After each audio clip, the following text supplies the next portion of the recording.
أعوذ بالله من الشيطان الرجيم بسم الله الرحمن الرحيم. Àwọn kan wá sí ilé ayé, Ọlọ́run sì bù wọ́n ní làákàyè, ọgbọ́n àti òye. Irúfẹ́ àwọn èèyàn báyìí ni a máa ń pè ní àwọn ọ̀jọ̀gbọ́n, àwọn onílàákàyè ènìyàn àti àwọn amòye. Yálà nínú wọn ń bẹ nínú àwọn ẹlẹ́sìn, àwọn fẹ́ẹ́rú wọn bẹ́ẹ̀ sì ń bẹ táwọn ò nígbàgbọ́ nínú ẹ̀sìn kankan, ṣùgbọ́n pẹ̀lú ìròrí wọn, làákàyè wọn, ọgbọ́n wọn, ìmọ̀ wọn tọ́lọ́run ọba jogún fún wọn ni wọ́n fi ń gbà pé Ọlọ́run ọba ń bẹ, wọ́n sì ń ṣe ohun tí Ọlọ́run ọba fẹ́ kí wọ́n wá ṣe láyé. Ọlọ́run ti dáyé gẹ́gẹ́ bá ṣe ń sọ bọ̀, ó sì ti dá ọ̀pọ̀lọpọ̀ nǹkan sínú ilé ayé ọ̀hún.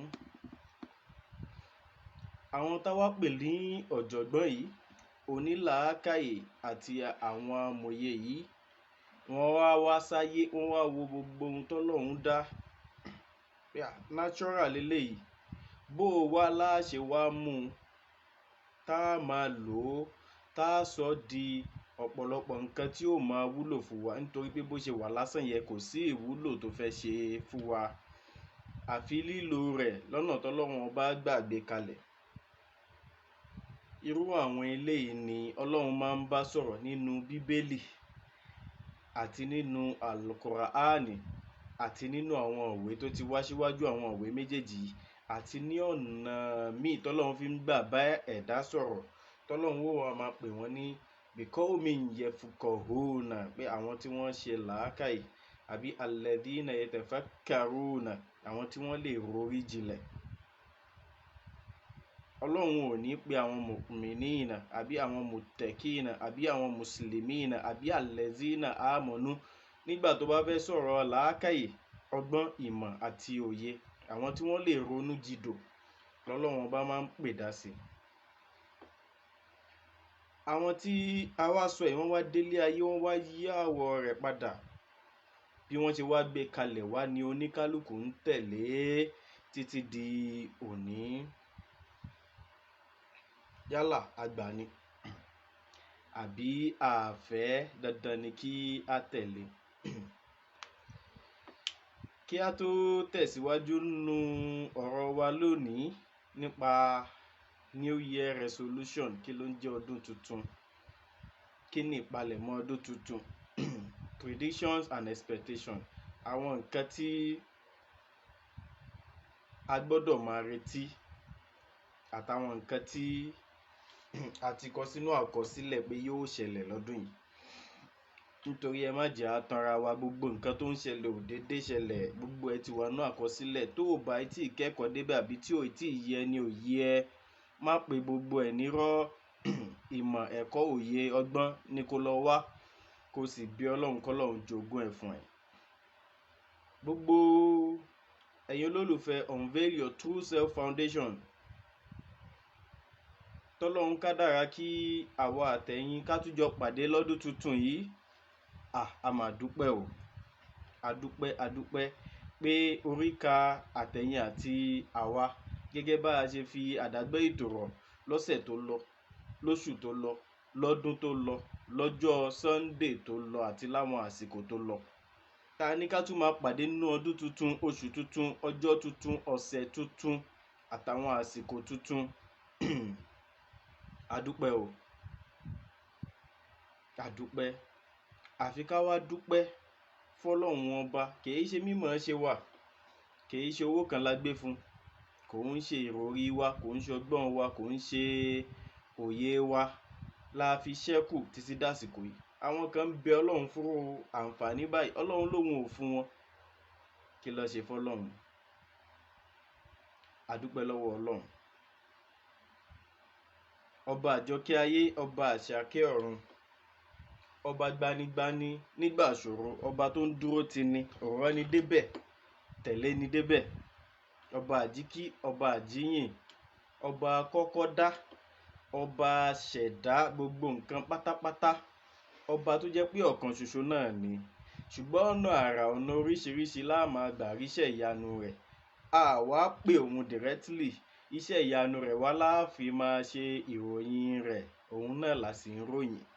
Ọba tó jẹ́ pé ó dá lé ayé, ó sì dá ọ̀pọ̀lọpọ̀ nǹkan síbẹ̀, ó wá yọ̀ǹda fún wa ń pé àwa gangan náà ni ká máa ṣètò lé ayé bó ṣe wù wá. Òun wà ń bẹ̀, òun wò wá, yálà ẹnu wa kò ní, yálà ẹnu wa ò kò ní, ibi tẹnu wa ti kò ó dà bẹ́ẹ̀, ibi tá a ti yapa ẹnu, ibi bíntín ni kò tó jà. Ọlọ́run ọba ní òun bá wa yanjú ẹ̀ tó bá di ọjọ́ ìgbéǹde àlìkìyámà lọ́dọ̀ àwọn oní ẹ̀sìn Islam àti àwọn Kírísítẹ́nì. Ọdún ìtàwọn yìí, gbogbo ìta alé lọ́dún tó lọ tọ́wọ́ wa ò bà, ìrọ̀rùn ni kóhun gangan ṣe àwárí wa lọ́dún yìí. Gbogbo ẹ̀yin olólùfẹ́ Unveil Your True Self Foundation, a sọ pé ẹ̀yin lẹ́ẹ̀ máa wá, àwa náà láàsì máa bá. Àdúpẹ́ o, pa àtújọ bá ọdún tó lọ kọjá, àtúwájọ pàdé lọ́dún yìí, kí orí káwa mọ́ àwọn tí wọ́n ò rí ẹ̀yìn ọdún yìí pẹ̀lú ògo Ọlọ́run. Igbá ilé wa kó má fọ́, àwo ilé wa kó má sọnù, ká má fọwọ́ gbọ́mọ sí, ká máa lékún lọ́lá, ká máa lékún lówó, ká má gbóná, ká má ṣàárẹ̀, ilé wa kó má gbóná òdì o, ọ̀dẹ̀dẹ̀ wa kó má tutù òdì mọ́nákàì. Kí ọba adániwáyé kí ó ṣe ètò ìjẹ ẹ̀mú wa nírọ̀rùn. Lílọ bíbọ̀ wa, ìṣọ́ rẹ̀, ààbò rẹ̀ tó nípọn ju kéèyàn gbé ẹ̀wù orin wọ̀, kó máa bẹ lórí wa ní gbogbo ìgbà àti ní gbogbo ààyè. Kó rí bẹ́ẹ̀, kó ṣẹ bẹ́ẹ̀, nítorí pé orúkọ Ọlọ́run náà láti síwájú lọ́dún tuntun yìí. Àwa ń bárọ̀ lọ gẹ́gẹ́ bá ṣe ń bá bọ̀ nígbà tá à ń ṣàlàyé Kérésìmesì, tá ti sọ díẹ̀ nínú ọdún tuntun. Ọ̀rọ̀ wo yàtọ̀ díẹ̀ lénìí nítorí pé a fẹ́ gbé wa rìnrìn àjò lọ síbi ìpìlẹ̀. Gbogbo ìṣòro tó ń kọjú ayé lénìí, kí ló fà á? Kí ni ìdí ẹ̀ tó fi jẹun pé àti rí solution àbí ká ní àti rí ọ̀nà àbáyọ ó le koko díẹ̀? Kàkà ká rí ọ̀nà àbáyọ, maintenance là ń rí, ọ̀nà àti pẹ́ pé kó ṣàti mọ níwọ̀n, ká wá máa pẹ́ títí sí tá fi tì sí ibi à ń ti lọ. Kò sí nǹkan kan tó farú eléyìí bí ò bá ṣe ń pé ìpìlẹ̀ láàlọ́wọ́ wọn ní amúkun ẹ̀wù ẹ̀wọ̀ olókèlè ẹ̀wọ̀ ẹ̀wòsàlẹ̀ ní òkèlè ń wọ ẹ̀wòsàlẹ̀. Àfi ká lọ wo ìpìlẹ̀ gẹ́gẹ́ bí ọ̀jọ̀gbọ́n kan ṣe sọ ń pé sami'tu bi khabarin wallahi ma sami'tu bi mislihi fakullu hadisin hukumuhu aslihi. Ó ní mo gbọ́rọ̀ kan lénìí, ọ̀rọ̀ yẹn sì ṣe mí léèmọ̀, kọ́rọ̀ tó máa ṣe ọ̀jọ̀gbọ́n onílàákàyè léèmọ̀. Táwa ni èmi àti ẹ táwa máa sọ wípé kí ló fẹ́ sọ, kí là gbọ́ rí láyé, kí ni tuntun? Tuntun pọ̀ wọ̀nà kayo, àfi ká farabalẹ̀. A gbọ́ nǹkan tá a gbọ́ rí dáadáa nílé ayé, táwọn ọ̀jọ̀gbọ́n tọ́lọ́run ọba jẹ́ kí làákàyè wọn máa ṣiṣẹ́ tí wọ́n bá ń sọ̀rọ̀. Ó ní ọ̀rọ̀ tóun wá gbọ́ yìí, wọ́n sọ wípé gbogbo nǹkan láyé pátá tá a bá fẹ́ ṣèdájọ́ ẹ̀, àfi ká lọ wo ìpìlẹ̀ pé ibo ló ti ń bọ̀, bẹ́yẹ bá ṣe ń lọ láṣẹ sọ oko ẹ̀. Tábákọ̀ rẹ lórí, àlè wá solution tí ó jiná dénú gẹ́gẹ́ bẹ́ẹ̀ ni tó légbò lẹ́sẹ̀ ni, tá a wá ń fi oògùn sójú egbò yẹ. Egbò tó ní lẹ́sẹ̀ yẹ yóò pa ojú dé, ṣùgbọ́n ẹ má gbàgbé wípé kò ní jiná dénú, nítorí wípé ó yẹ ká kọ́kọ́ ṣí ojú egbò yẹ ká fọ́ ká tó wá máa treat ẹ̀ ni. Nǹkan tá a ṣe gbétò ìkàlẹ̀ nìyẹn. Ẹ jẹ́ á gbé wa rìnrìn àjò ilé ayé láti àtètèkọ́ṣe, láti àná. Ṣé gbogbo nǹkan tó ń ṣẹlẹ̀ láyé yìí ṣẹ̀ṣẹ̀ ń ṣẹlẹ̀ ni? A ti sọ fún wọn pé rárá o, ó ti ń bẹ tipẹ́tipẹ́, àkọ́ ń paláwọ́ dà bó ṣe ń dọ̀dọ̀ wa ni. àwọn tí wọ́n wà lánàá náà ṣe gbogbo eléyìí tá a ṣe. Ìgbà tó dayé tiwa la tún yí padà tá a pa láró. Kí wá làwa wá fẹ́ ṣe táwọn tí wọ́n ń bọ̀ lẹ́yìn wa náà ó dé bá. Ẹ jẹ́ á lọ wo ìyésí pé tá bá ń sọ̀rọ̀ ìwé library lójú tiwa lọ́kàn wa máa rò pé nǹkan tó sì ṣẹlẹ̀ ni. Bẹ́ẹ̀ sì ni gbogbo wa já lọ ṣèwádìí nípa library tó ń bẹ ní Egypt, library Alexandria, kẹwo iye ọdún tó ti wà ń bẹ̀. Inú àwọn ìwé tí Alexandria yìí, arákùnrin ogun yìí, tá a padà máa mú tàn ẹ̀ wá, nítorí pé àwọn nǹkan kan wà tá a gbọ́dọ̀ má ṣàlàyé tá a bá fẹ́ ṣàlàyé ọdún tuntun. Alexander the Great ọ̀jọ̀gbọ́n ni, onílàákàyè ní, jagunjagun ni. Wọ́n pè ní the Great nítorí àwọn iṣẹ́ ribiribi tó ṣe. Bẹ́ẹ̀ sì ni èèyàn kan ò kí ń dá tán bó o bá ṣe dá lọ́dọ̀ àwọn kan. Àwọn kan ó rí ẹ bá láìdá, má dára rẹ láàmú ọ̀rẹ́ wa.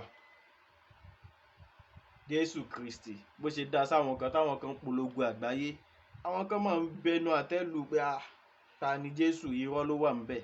Ànábì wa Muhammad sallallahu alayhi wa sallam, bá ànábì ṣe kárí gbogbo ayé tó, àwọn kan máa ń bẹnu àtẹ́lù ànábì pé ànábì yín wo igbá kan àwo kan lẹ́nu tiwọn.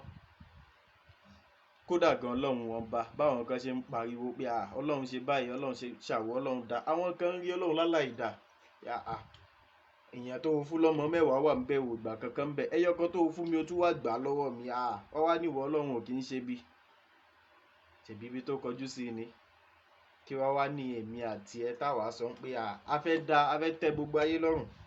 Eléyìí tá à ń ṣe yìí, akúkú rẹ̀ tó yìn wá pé ẹ máa ṣe òun.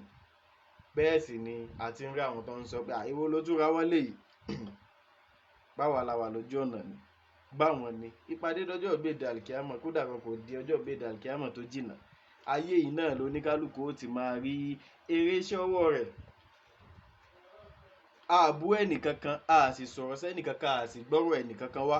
Ṣùgbọ́n àlàyé ọ̀rọ̀ la máa ṣe fúnra wa. A gbé wa rìnrìn àjò lọ sí àná bó ló ṣe rí. Ṣé gbogbo fóònù, tẹkinọ́lọ́jì, ṣó ṣẹ̀ṣẹ̀ dé ni? Kò ṣẹ̀ṣẹ̀ dé o, ó ti wà. Gbogbo eléyìí tá à ń rí yìí wọ́n pa láwọ́ dà ni. Ó ti wà síwájú kí Jésù Kristi tó dé. Tá bá sì sọ pé ó ń bẹ síwájú kí Jésù Kristi tó dé, ẹ má gbàgbé pé à ń sọ pé ó ń bẹ ká Ànábì wa Muhammad sallallahu alayhi wa sallam náà tó dé nìyẹn. Ṣé bẹ́ẹ̀ wá ni àbí bẹ́ẹ̀ kọ́? A ṣàlàyé àwọn kàlẹ́ndà kan fún wa ní ọ̀sẹ̀ tó lọ. Àwọn kàlẹ́ndà yẹn làwọn kàlẹ́ndà tó súnmọ́ wa jù. Ṣùgbọ́n àwọn èlé kọ́kọ́ ni àwọn kàlẹ́ndà tó ń bẹ.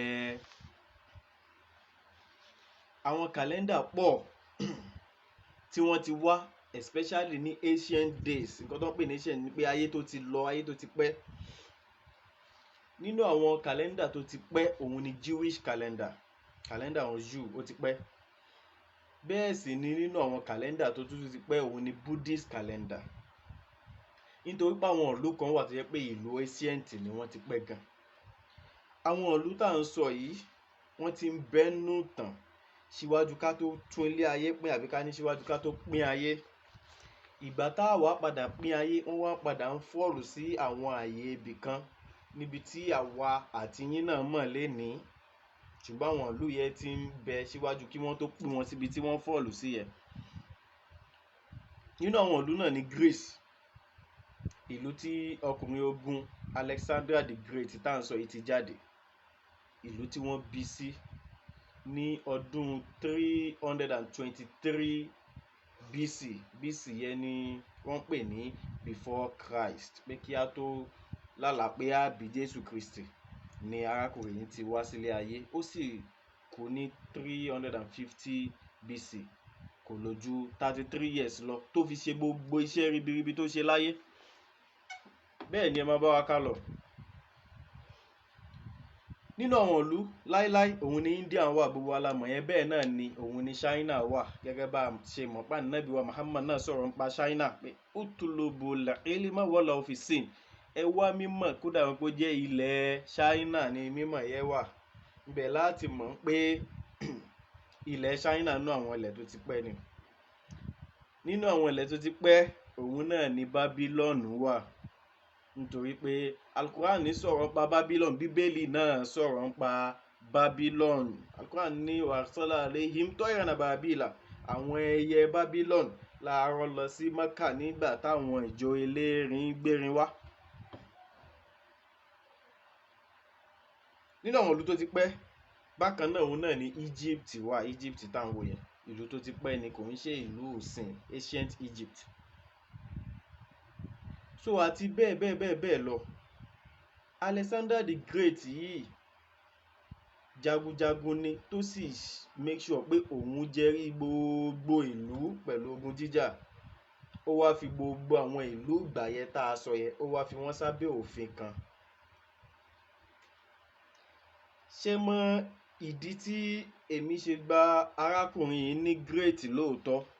A máa mú ìdí táwọn kan ṣe láwọn ò gbà ní great, pé great yẹn great idiot ni. Ìdí tó yẹ pé great idiot ni pé iṣẹ́ tí bàbá rẹ̀ ṣe òun wá láti wá bàá jẹ́, ó wá da gbogbo nǹkan rú, ogun ló jà títí tó kó gbogbo bí. Ṣùgbọ́n nínú àwọn nǹkan tó ṣe tá a fi gbà lọ́jọ̀gbọ́n, ìjọ kan ń bẹ nígbà tó dé ìlú India, ó bá arákùnrin kan ń bẹ gẹ́gẹ́ bí jagunjagun.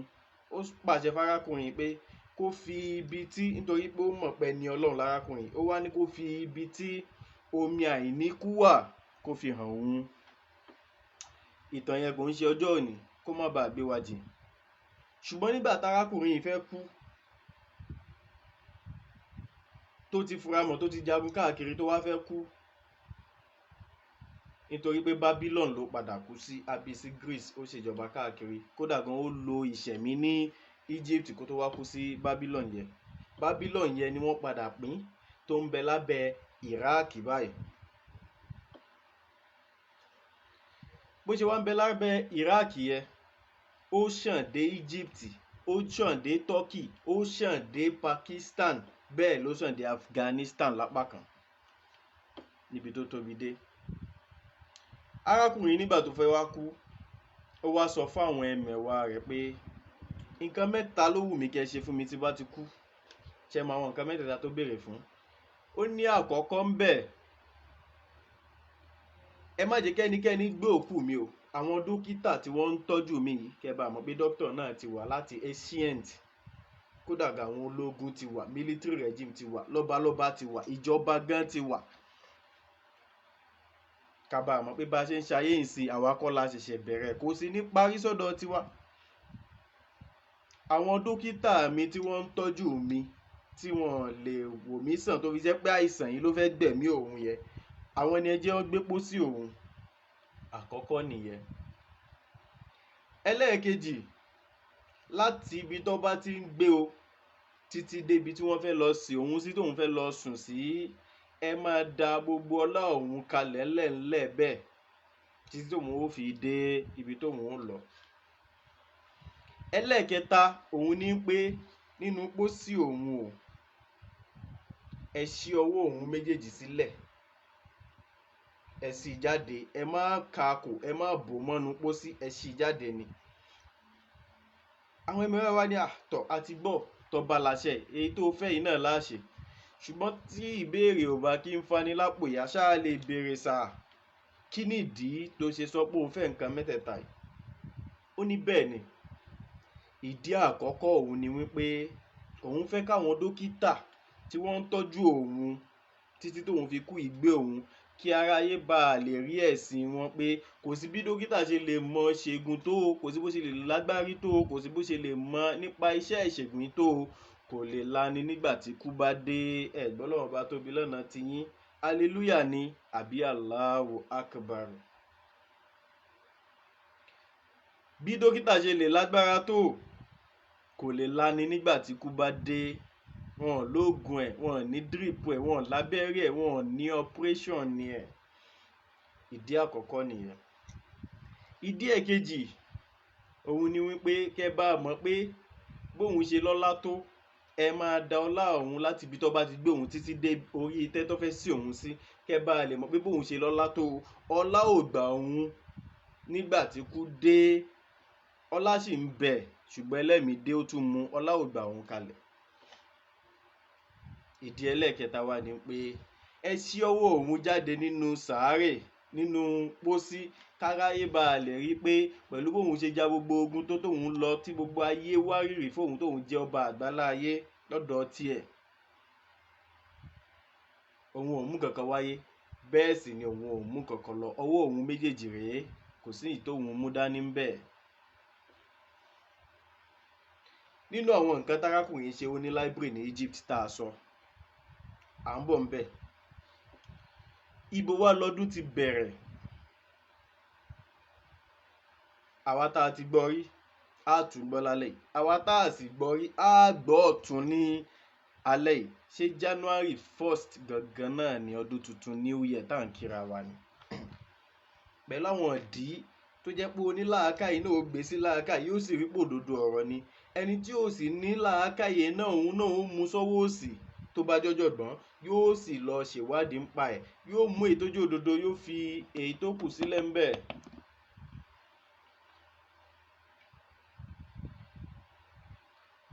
awuyewuye wá lórí ìlú tó kọ́kọ́ ṣe New Year láyé àwọn kan ní Egypt ni àwọn kan ní rárá Egypt kọ́ Babylon ni nítorí pé Babylon yẹ inú àwọn ìlú tó ti pẹ́ gẹ́gẹ́ bá ṣe sọ ẹ lọ wo Persia náà ìlú tó ti pẹ́ ni tóun wà ní tó padà pé òun sí Iran báyìí so Babylon yẹ lọ padà pín sí Iraq tani pé ó ṣàn dé Egypt Afghanistan Turkey àti Pakistan tẹ́ ẹ̀ bá gbàgbé tẹ́ ẹ̀ bá ń bá wa ká lọ lótìtọ́ àti lódodo.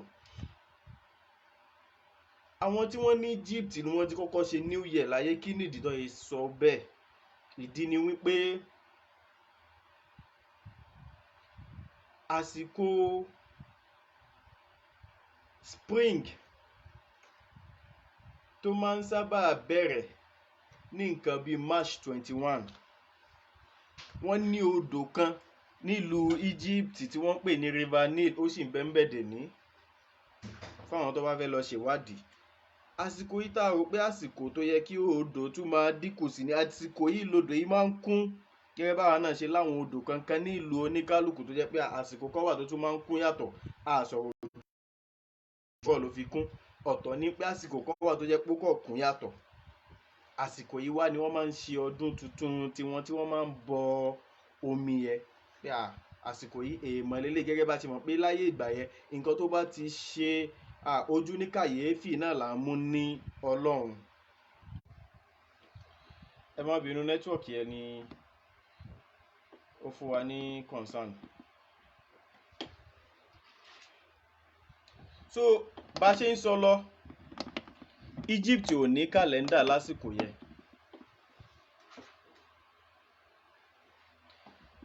Egypt ò ní kàlẹ́ndà lásìkò yẹn ni wọn ò ṣe gba Egypt ní ìlú àkọ́kọ́ tó kọ́kọ́ ṣe New Year. Babylon àwọn ti ní kàlẹ́ndà tí kàlẹ́ndà wọn dẹ̀ ń lọ síbi méjìlá sí mẹ́tàlá awuyewuye wà lórí ìyẹn náà nítorí pé nínú ìgbà tó padà ṣẹ̀ṣẹ̀ pín sáyè sìn wọ́n ní December wọ́n tún ní nǹkan tó ń pè ní December. so àwọn ayé ìgbà yẹn nìyẹn kàlẹ́ndà pọ̀ nínú àwọn kàlẹ́ndà ta ni àti aka Hindu calendar aka Jewish calendar aka Assyrian calendar aka Chinese calendar aka Coptic calendar so àti bẹ́ẹ̀ bẹ́ẹ̀ lọ Persian tá a sọ náà pé àwọn náà padà located sí Iran báyìí àwọn náà ní kàlẹ́ndà tí wọ́n tán pè ní Persian calendar láwọn ayé ìgbà yẹn ní ancient days. nígbà tí nǹkan wá ń súnmọ́ padà nílùú Rome tó yẹ pé nígbà tó wá padà pé Rome ń ṣe òun ló ń fọ̀lù sí Italy níbi tí chọ́ọ̀chì tí gbogbo àwọn Catholic gbà pé òun ló tóbi jù ó ń bẹ ń bẹ tó sì jẹ́ pé tábàárí ṣàbòsẹ́yẹ kan bẹ ní ìlú Côte d'Ivoire ní Yamoussoukro tó ń pè ní Église Basilique òun la fẹ́ ló tóbi jù ṣùgbọ́n torí pé a lè gbé nǹkan kan kọjá Róòmù nítorí pé òun ti wà láti ọjọ́ láéláé lọ fi fún òun ní ẹlẹ́ẹ̀kejì tó tóbi jù. ṣé ń bá wa ká lọ báyìí ibi táwa ti ń bọ̀ àti fi ancient lẹ̀ àti wá dé ìlú Róòmù. ní ìlú Róòmù ọba àkọ́kọ́ nígbà ayé lọ́balọ́ba wọn tó kọ́kọ́ jẹ òun ni wọ́n ń pè ní Romulus, Romulus. Gẹ́gẹ́ bá ṣe mọ̀ pé ẹni abálábà ni bàbá òun lọ́ba àkọ́kọ́, bẹ́ẹ̀ náà ni wọ́n ṣe gbà pé òun náà ni bàbá àwọn Róòmù. Òun ló kọ́kọ́ dá kàlẹ́ndà lẹ̀ tó ń pè ní Roman calendar. Roman calendar yìí wọ́n ń kà látara òṣùpá àti oòrùn. Nígbà ìwáṣẹ̀ sì ní tí wọ́n ń ka kàlẹ́ndà yìí 304 days la ní, kò kí ń ṣe 365 bá a ṣe nílé ní 304 days. Oṣù mẹ́wàá lòun sì dá sílẹ̀, tí oṣù àkọ́kọ́ ń bẹ̀rẹ̀ láti Martius tí wọ́n ń pè ní March lénìí. Oṣù ẹ̀kejì wọ́n ń pè ní Aprilis. Oṣù kẹta wọ́n ń pè ní Maius. Ìkẹrin wọ́n ń pè ní Lunius. Ìkarùn wọ́n ń pè ní Quintius. Wọ́n pè kẹfà ní Sextius. Wọ́n wá ń pè ìkeje ní September, ìkẹjọ ní October, ìkẹsàn ní November, ìkẹwàá ní December. Mẹ́wàá bó ṣe wà nìyẹn. Ibi tá ti gbàgbọ́ yí ẹ̀ náà ni pé tá bá kọ́kọ́ lọ wo èyí tá a pè lóṣù kẹfà yẹn, oṣù karùn-ún yẹn tá a pè ní Quintilis. Ìdí tá ṣe ń sọ eléyìí òun ní nítorí pé àwọn tí wọ́n ń kọ ọ́ lẹ̀ táwọn náà lọ ń ṣe ìwádìí wọn.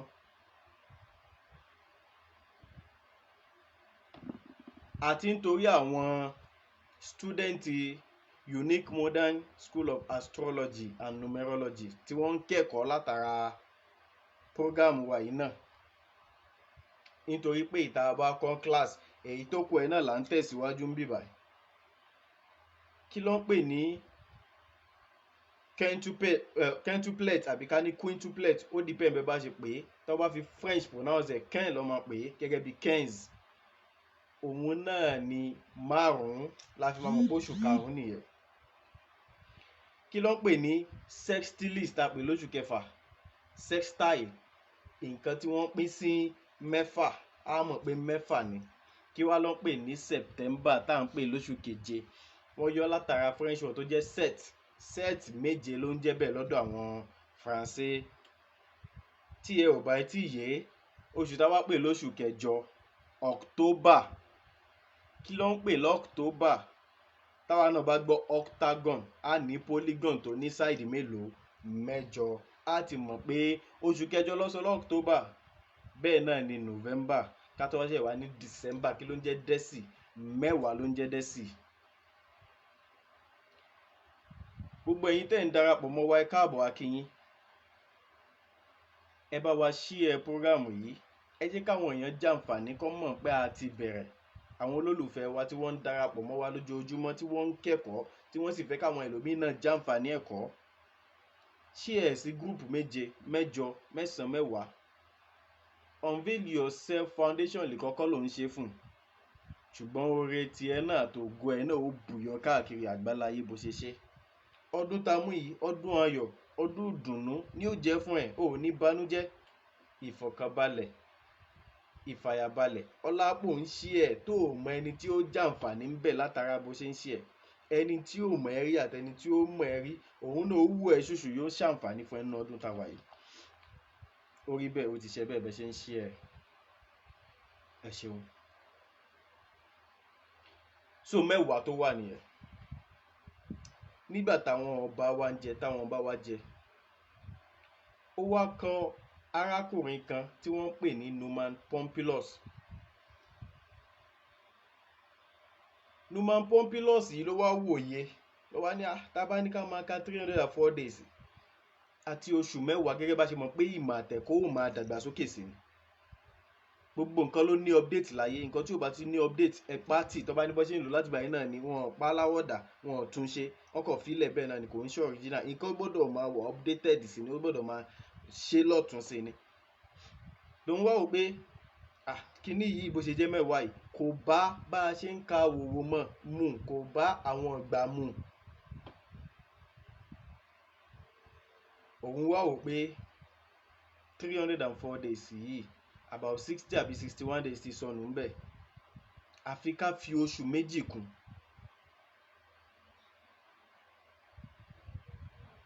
Oṣù méjì tó wá fẹ́ fi kún ó wá mú látara òòṣà wọn, nítorí pé gbogbo oṣù pátá ló ní òòṣà tí wọ́n ń bọ. Ẹ jẹ́ á lọ síbẹ̀ yẹn náà lóòótọ́ àti lódodo. Òòṣà ńláńlá tí wọ́n ń bọ lóṣù kọ̀ọ̀kan ni wọ́n ní pókè òòṣà yìí, tó sì jẹ́ pé ọ̀pọ̀lọpọ̀ àwọn ancient calendar yẹn náà òòṣà ìlú wọn náà ni wọ́n fi ń sọ àwọn oṣù wọn lórúkọ. Nínú àwọn oṣù kọ̀ọ̀kan náà wọ́n wá láwọn òòṣà kéékèèké tí wọ́n ń bọ lọ́jọ́ kọ̀ọ̀kan, tó hàn pé inú oṣù báyìí o àwọn òòṣà tá fẹ́ bọ fún àwọn ọjọ́ ẹ̀ní. Wọ́n wá lóòṣà àgbà. Òòṣà tó bá jẹ́ òòṣà àgbà nu gbogbo òòṣà tó máa ń kọ́kọ́ bọ tó bá fẹ́ ṣe nǹkan láyé, òun ni wọ́n pè ní Janus. Atara bẹ̀ ló ti mú Januarlos tó sọ oṣù àti Februarlos tó sọ, ṣùgbọ́n kò fi síwájú kò tó, ó kàn mọ̀ pé wọ́n ò fi kún ni kó fi lè pé ó dẹ̀ ti wá wà lákọsílẹ̀ bẹ́ẹ̀, gẹ́gẹ́ bí nǹkan táwa fẹ́ parẹ́, àfẹ́ kó parẹ́, èèyàn máa ń kọ ọ́ lẹ̀ ni.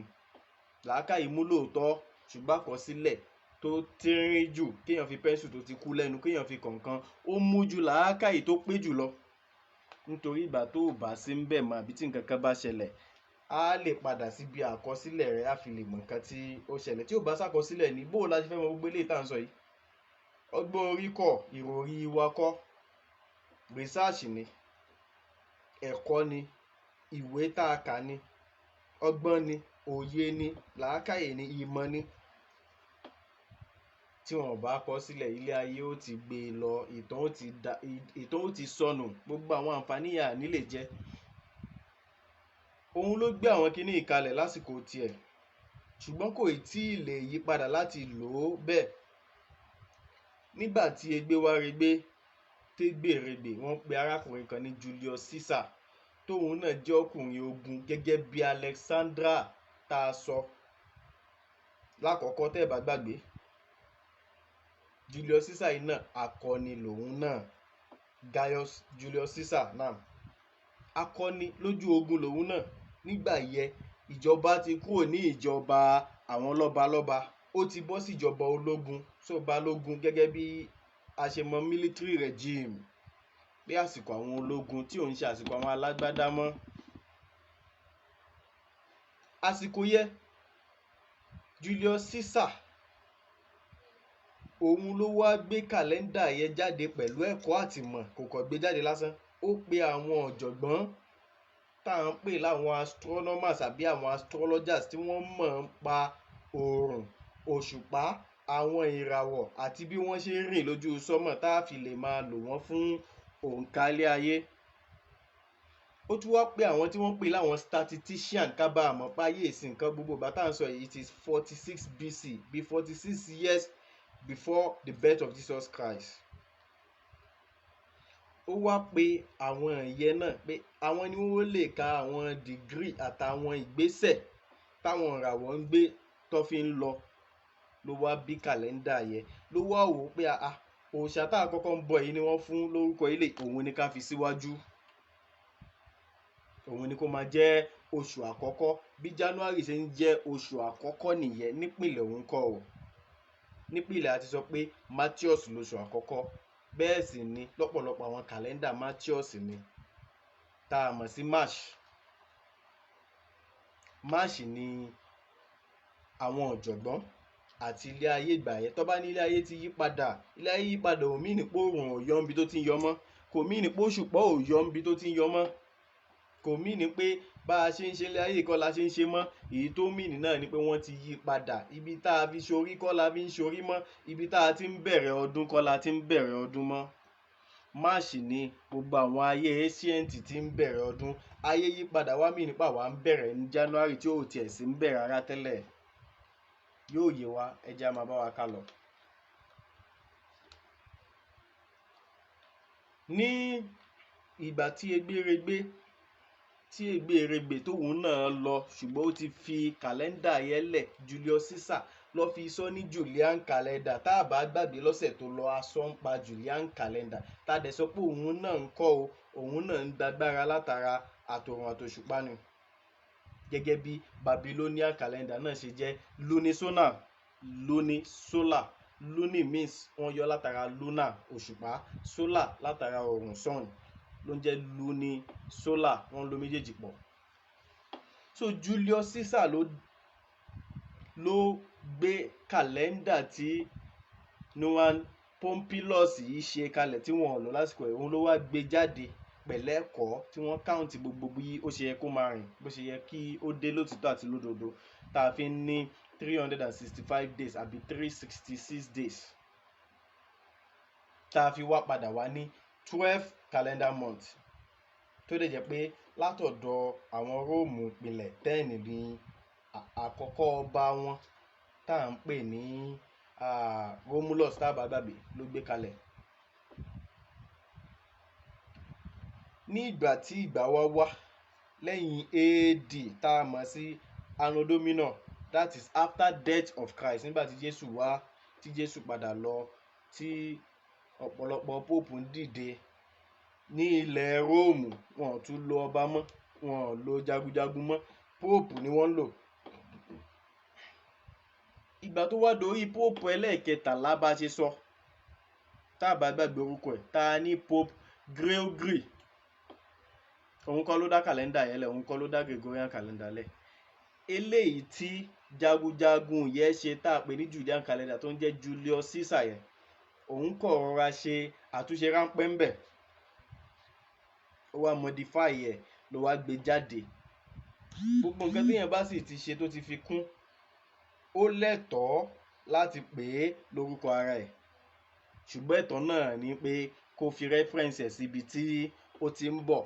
Gbogbo ẹ̀kọ́ tó ń kọ́, gbogbo ìmọ̀ tó mọ̀, òye tó mọ̀, èyí tó dájú ni kó jẹ́ káyé mọ ibi tó ti ń bọ̀, jẹ́ káyé mọ àwọn ọ̀gá ẹ̀. O ò lè dọ̀gá lénìí kó wá fojú pa àwọn tó kẹ́kọ̀ọ́ lára wọn rẹ́.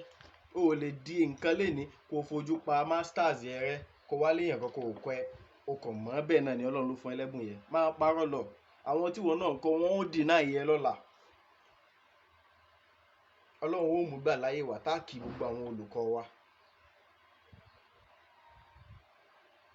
àtàwọn tó jẹ́ pé a kàwé wọn ni, àtàwọn tá a ka tírà wọn ni, àtàwọn tó jẹ́ pé àkọsílẹ̀ wọn la bá, àtàwọn tó jẹ́ pé research wọn ni tá a fi débí. Ọlọ́run ní gbogbo nǹkan lóòótọ́, ṣùgbọ́n Ọlọ́run kan ni ó sọ̀kalẹ̀ ní ó wàá sọ ẹ́ di bó ṣe dá. Àwọn kan ni wọ́n palẹ̀ mọ́ ẹ tó fi di nǹkan tó fẹ́ dì fáráyé. Ó wá débẹ̀ tán, àfi kó o fi ọlá padà fún wọn pé tí ò bá ń ṣe tiwọn ní bóòlẹ̀ ní ṣe fẹ́ jẹ́. Pope Gregory pa orúkọ dà lóòótọ́ pé òun lòun ní Gregorian calendar nítorí àtúnṣe tó túnṣe ń bẹ̀, ṣùgbọ́n kò pa orúkọ ọ̀gá àgbà ní Julius Caesar rẹ́. Ó jẹ́ kó orúkọ ẹ̀ remain pé sọ̀nà yìí ń fa kọ̀ sọ ní ń ha fàfà kọ́t wàgárísùn tọ́ bà gárísùn ó fà tọ́ bà. Ẹni tó bá ṣe nǹkan táwárí nǹkan ẹ pé ayé ń rí báyìí, nǹkan tá à ń rí yẹ kọ́ láàkì àwọn tó ṣe, láàkì àwọn kan ni wọ́n ṣe. Tá bá rí èèyàn tó dá pé agbádùn lágbájá ṣe kí ni òun kankan láàkì, àwọn kan lọ sọ di bó ṣe dà yẹ. Irúgbìn tá a sì gbìn tó wáyé èso rẹ̀ jáde, òun kọ́ láàkì, èèyàn tó gbìn láàkì. Ló fà tó fi jẹ́ pé nínú Gregorian calendar ọ̀pọ̀lọpọ̀ ń bẹ. Lóòótọ́ a ti sọ̀rọ̀ Januarius tí wọ́n sọ láfta Janus tó padà di January nígbà tí Pope Gregory túnṣe pé àtàrà òòṣà ló ti mú. Kí wá ló ń jẹ́ òòṣà gangan? Àwọn òòṣà yìí wọ́n ń bọ wọ́n gẹ́gẹ́ bí ìràwọ̀ tó bá yọ ní sánmọ̀. Àsìkò yìí ìràwọ̀ báyìí ló wà ń ta, òòṣà báyìí la máa bọ. Àsìkò yìí ìràwọ̀ báyìí ló wà ń ta, òòṣà báyìí la máa bọ. Nítorí pé ìràwọ̀ nípa tó ń kó nílé ayé, wọ́n ń lò láti fi mú ọ̀gbìn àsìkò tá a gbìn nǹkan, wọ́n ń lò láti fi mú ìwòsàn pé àwọn nǹkan tá a lò lásìkò báyìí tí ó sì máa ṣiṣẹ́, wọ́n ń lò láti fi mọ ọ̀pọ̀lọpọ̀ nǹkan. La ṣe ń sọ fáwọn tí wọ́n ń kọ̀ndẹ́mù ìràwọ̀ nítorí pé èèyàn fi ń wò gbèsè ayé ẹ̀ lẹ́kan, wọn ò mọ̀ pé ẹ̀kọ́ pọ̀ ń bẹ jù bẹ́ẹ̀ lọ ni. Gbogbo nǹkan yẹn ló sì ní impact nílé ayé tá wà, ó sì ń ṣiṣẹ́ lára àwọn ẹranko, irúgbìn àtàwọn èèyàn náà. ẹ̀kọ́ bọ̀ ń bẹ̀ yálà next week àbí ju bẹ́ẹ̀ lọ á padà mú ọjọ́ kan láti fi wá ṣàlàyé kí ló ń jẹ́ àwọn ẹ̀kọ́ yìí tá à ń sọ yìí, kí nìdí táwọn èèyàn ti sọ pé kò dáa, kí wá nìdí tó ṣe dáa, ó wá kù sẹ́mi àti ẹ lọ́wọ́ ká mú èyí tó dá ń bẹ̀. Tá a bá sì wò pé kò dáa ní ká jù ú lẹ̀. Èèyàn kéye jáwádé èèyàn kò sì lè ní kí gbogbo ilé ayé gbọ́ tòun àbí kó ṣe tòun. Tí ẹni sọ lasta alayhim bimusaytir la ikraha fid-din, kò sí pátípá ń bẹ̀. Wàmà ala rasul illa al-balagh, èyí tá a fi rán ègbé nífẹ̀ẹ́ ní tá a fi rán tí ò jẹ́, ègbé sì nífẹ̀ẹ́ ní tá a fi rán tí a fi rán tó ń jẹ́ àbí tó fi kún. Èyí tó bá ti rán ẹ sọ jíṣẹ́ kó sì fi tó kù lẹ̀. Ẹni tí ò gbọ́ ò gbọ́, ẹni tí ò ní gbọ́ kò ní gbọ́. Náà bá ṣe ń bá lọ, àwọn ìràwọ̀ yìí ni wọ́n sìn láwọ̀ oṣù kọ̀ọ̀kan, pé ìràwọ̀ báyìí ló jáde, ìràwọ̀ yìí la máa sìn. Òun ló wá fi wá ń bí òrìṣà pé òkè o ká bá a ní symbol pé ká gbé nǹkan kan kalẹ̀ náà tá a mọ̀ pé òun là ń bọ àkókò ríràwọ̀ lókè lọ́ fi ní òòṣà. Àkọ́kọ́ nìyẹn. Ẹ̀kejì, àti gbà wáṣẹ̀ náà ni spirit ti ń bẹ tá a mọ̀ sẹ́mìí. Yálà ètò òròpó da àti ètò òròpá burú ni, ṣùgbọ́n lọ́dọ̀ tèmi o ẹ̀mí lẹ̀mí ń jẹ́, kò sí èyí tó da kò sí èyí tó burú. Bó o bá ṣe rán wọn iṣẹ́ ni wọ́n ń jẹ́, gẹ́gẹ́ bí ìwọ náà èèyàn. Ìgbà míì ó ṣe dáadáa, ìgbà míì ó sì ṣe burúkú. So lọ́dọ̀ àwọn kan èèyàn dáadáa ni ẹ, lọ́dọ̀ àwọn kan èèyàn bú náà ní ẹ, nǹkan tó o bá ṣe ni wọ́n fi ròyìn ẹ. Bẹ́ẹ̀ náà làwọn ẹ̀mí náà ṣe rí. So ẹ̀mí tó bá wá wà ni wọ́n ń pè sára àwọn nǹkan tí wọ́n gbé kalẹ̀ yẹ tó ń forí balẹ̀ fún. Fáwọn tó sọ pé òpònú èèyàn, ìwọ ló lọ sí inú igbó tó lọ gégi, ìwọ ló gbẹ́ ní kinní kan, ó wá gbé kalẹ̀ wá ń forí balẹ̀ fún. Bẹ́ẹ̀ ni lóòótọ́ ni. Ṣùgbọ́n òun náà ò mùgọ̀ gẹ́gẹ́ bí ìwọ tó ń wo yẹ ò ṣe mùgọ̀. Òun náà ò mùgọ̀, òun náà mọ̀ nǹkan tó ṣe ń bẹ̀. Nǹkan tó ń ṣe ń bẹ̀ ni pé igi ẹ̀kọ́ ló ń forí balẹ̀ fún o. Gẹ́gẹ́ báwa náà ṣe ń lọ sí Mákà tá ń lọ Jerusalem, Kàábà kọ́ là ń forí balẹ̀ fún o. Nǹkan náà àwọn sàhábà kan sọ pé káníkẹ́ ń ṣe pé bóyá Murad Nabi tó kìí ṣe ẹni makabaltuk èmi gò bá má kìí ṣe torí ò ní kankan tó fẹ́ ṣe, Ọlọ́run ọba ló ń dúnnú ẹ̀. So ìgbàgbọ́ tàwọn ìyẹn náà ni pé spirit tí àwọn pè sínú kinní yẹn làwọn ń forí balẹ̀ fún látara kinní yẹn, symbol lásán náà ló jẹ́ fún wọn.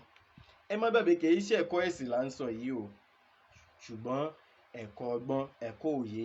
A máa mú history wá, a máa mú ẹ̀kọ́ wá nínú Bíbélì, nínú Quran láti fi jẹ́rìí gbogbo ẹ̀ kó bá lè yé wa. Ẹlòmíì lè wò pé ṣé o wá ń support kinní ni tó bá jẹ́ pé bó ṣe rí lọ́dọ̀ ti ẹni. Bẹ́ẹ̀ náà ni, mi ò ní jiyàn. Ṣùgbọ́n onílàákàyè olóye wọ́n gbọ́rọ̀ mi yé. Mi ò sọ pé kó lọ máa gbé ère kalẹ̀ kó wá máa pe spirit sí kó máa ó ṣe ó tiẹ̀ wọ́n bọ́ ṣe ń pè ní. Ṣùgbọ́n ẹ jẹ́ á sọ ẹ̀kọ́. Tabala a fẹ́ wá tọwọ́ bọ̀ ẹ̀kọ́, a fẹ́ lọ ancient, a bá fẹ́ lọ nú history, a lè pa nǹkan kan rẹ́ ń bẹ̀ àti ṣàbòsí nìyẹn. Àfi ká gbé wá bó ṣe rí ni ó fi yé wa. Pope Gregory tó jẹ́ pope ẹlẹ́kẹtàlá 13th pope yìí, òun ló wá modify calendar tá à ń pè ní Gregorian calendar lénìí. January tó sọ láftà òòṣà wọn tó tóbi jù ń pé òun làkọ́kọ́ ń bọ̀, so òun náà ní ká fi ṣàkọ́kọ́ ibi tí January ti jẹ́ àkọ́kọ́ oṣù nìyẹn o. Kò ń ṣe pé bóyá nǹkan kan ló sọ January dàkọ́kọ́ oṣù. Àwọn oṣù tó kù ti ń bẹ tó fi sọ di àkọ́kọ́ oṣù tí February fi ń tẹ̀lé. Oṣù àkọ́kọ́ kódà gan ní Chinese calendar òun náà ni a mọ̀ sí Martius ẹ̀ tó padà sọ di March, nítorí pé a ti sọ pé àwọn ìràwọ̀ tó bá jáde nǹkan tó fi ń bọ̀ òun náà ni wọ́n pé Mars, after orúkọ yẹn ni wọ́n fi sọ. Ibi tá a ti mọ̀ fáwọn tá a bá lẹ́kọ̀ọ́ astrology, a rí i pé àsìkò yìí náà ni nínú astrology lọ ní ìràwọ̀ tó ń jẹ́ Aries o, òun ló kọ́kọ́ jáde. Yóò sì bẹ̀rẹ̀ láti bí March 19 àbí 2021 sí April 21. Ló fà tó fi jẹ́ pé wọ́n bẹ̀rẹ̀ láti January, nítorí pé wọ́n mọ ibi tí January ti wá, wọ́n mọ ìpìlẹ̀ gangan pé March yìí náà ni. Ló fà tó fi jẹ́ pé Aries òun làkọ́kọ́ àwọn 12. Ṣá ń bá wa ká lọ. Òun ló wá change àwọn orúkọ yìí láti fi respect àwọn nǹkan tó ṣẹlẹ̀. March àti sọ pé wọ́n sọ after Mars ìràwọ̀ ni. Nǹkan tí wọ́n bá rí lásìkò yẹ ló máa ń bàbàrà, ló máa fi ń fún nǹkan tí wọ́n bá ń ṣe lórúkọ.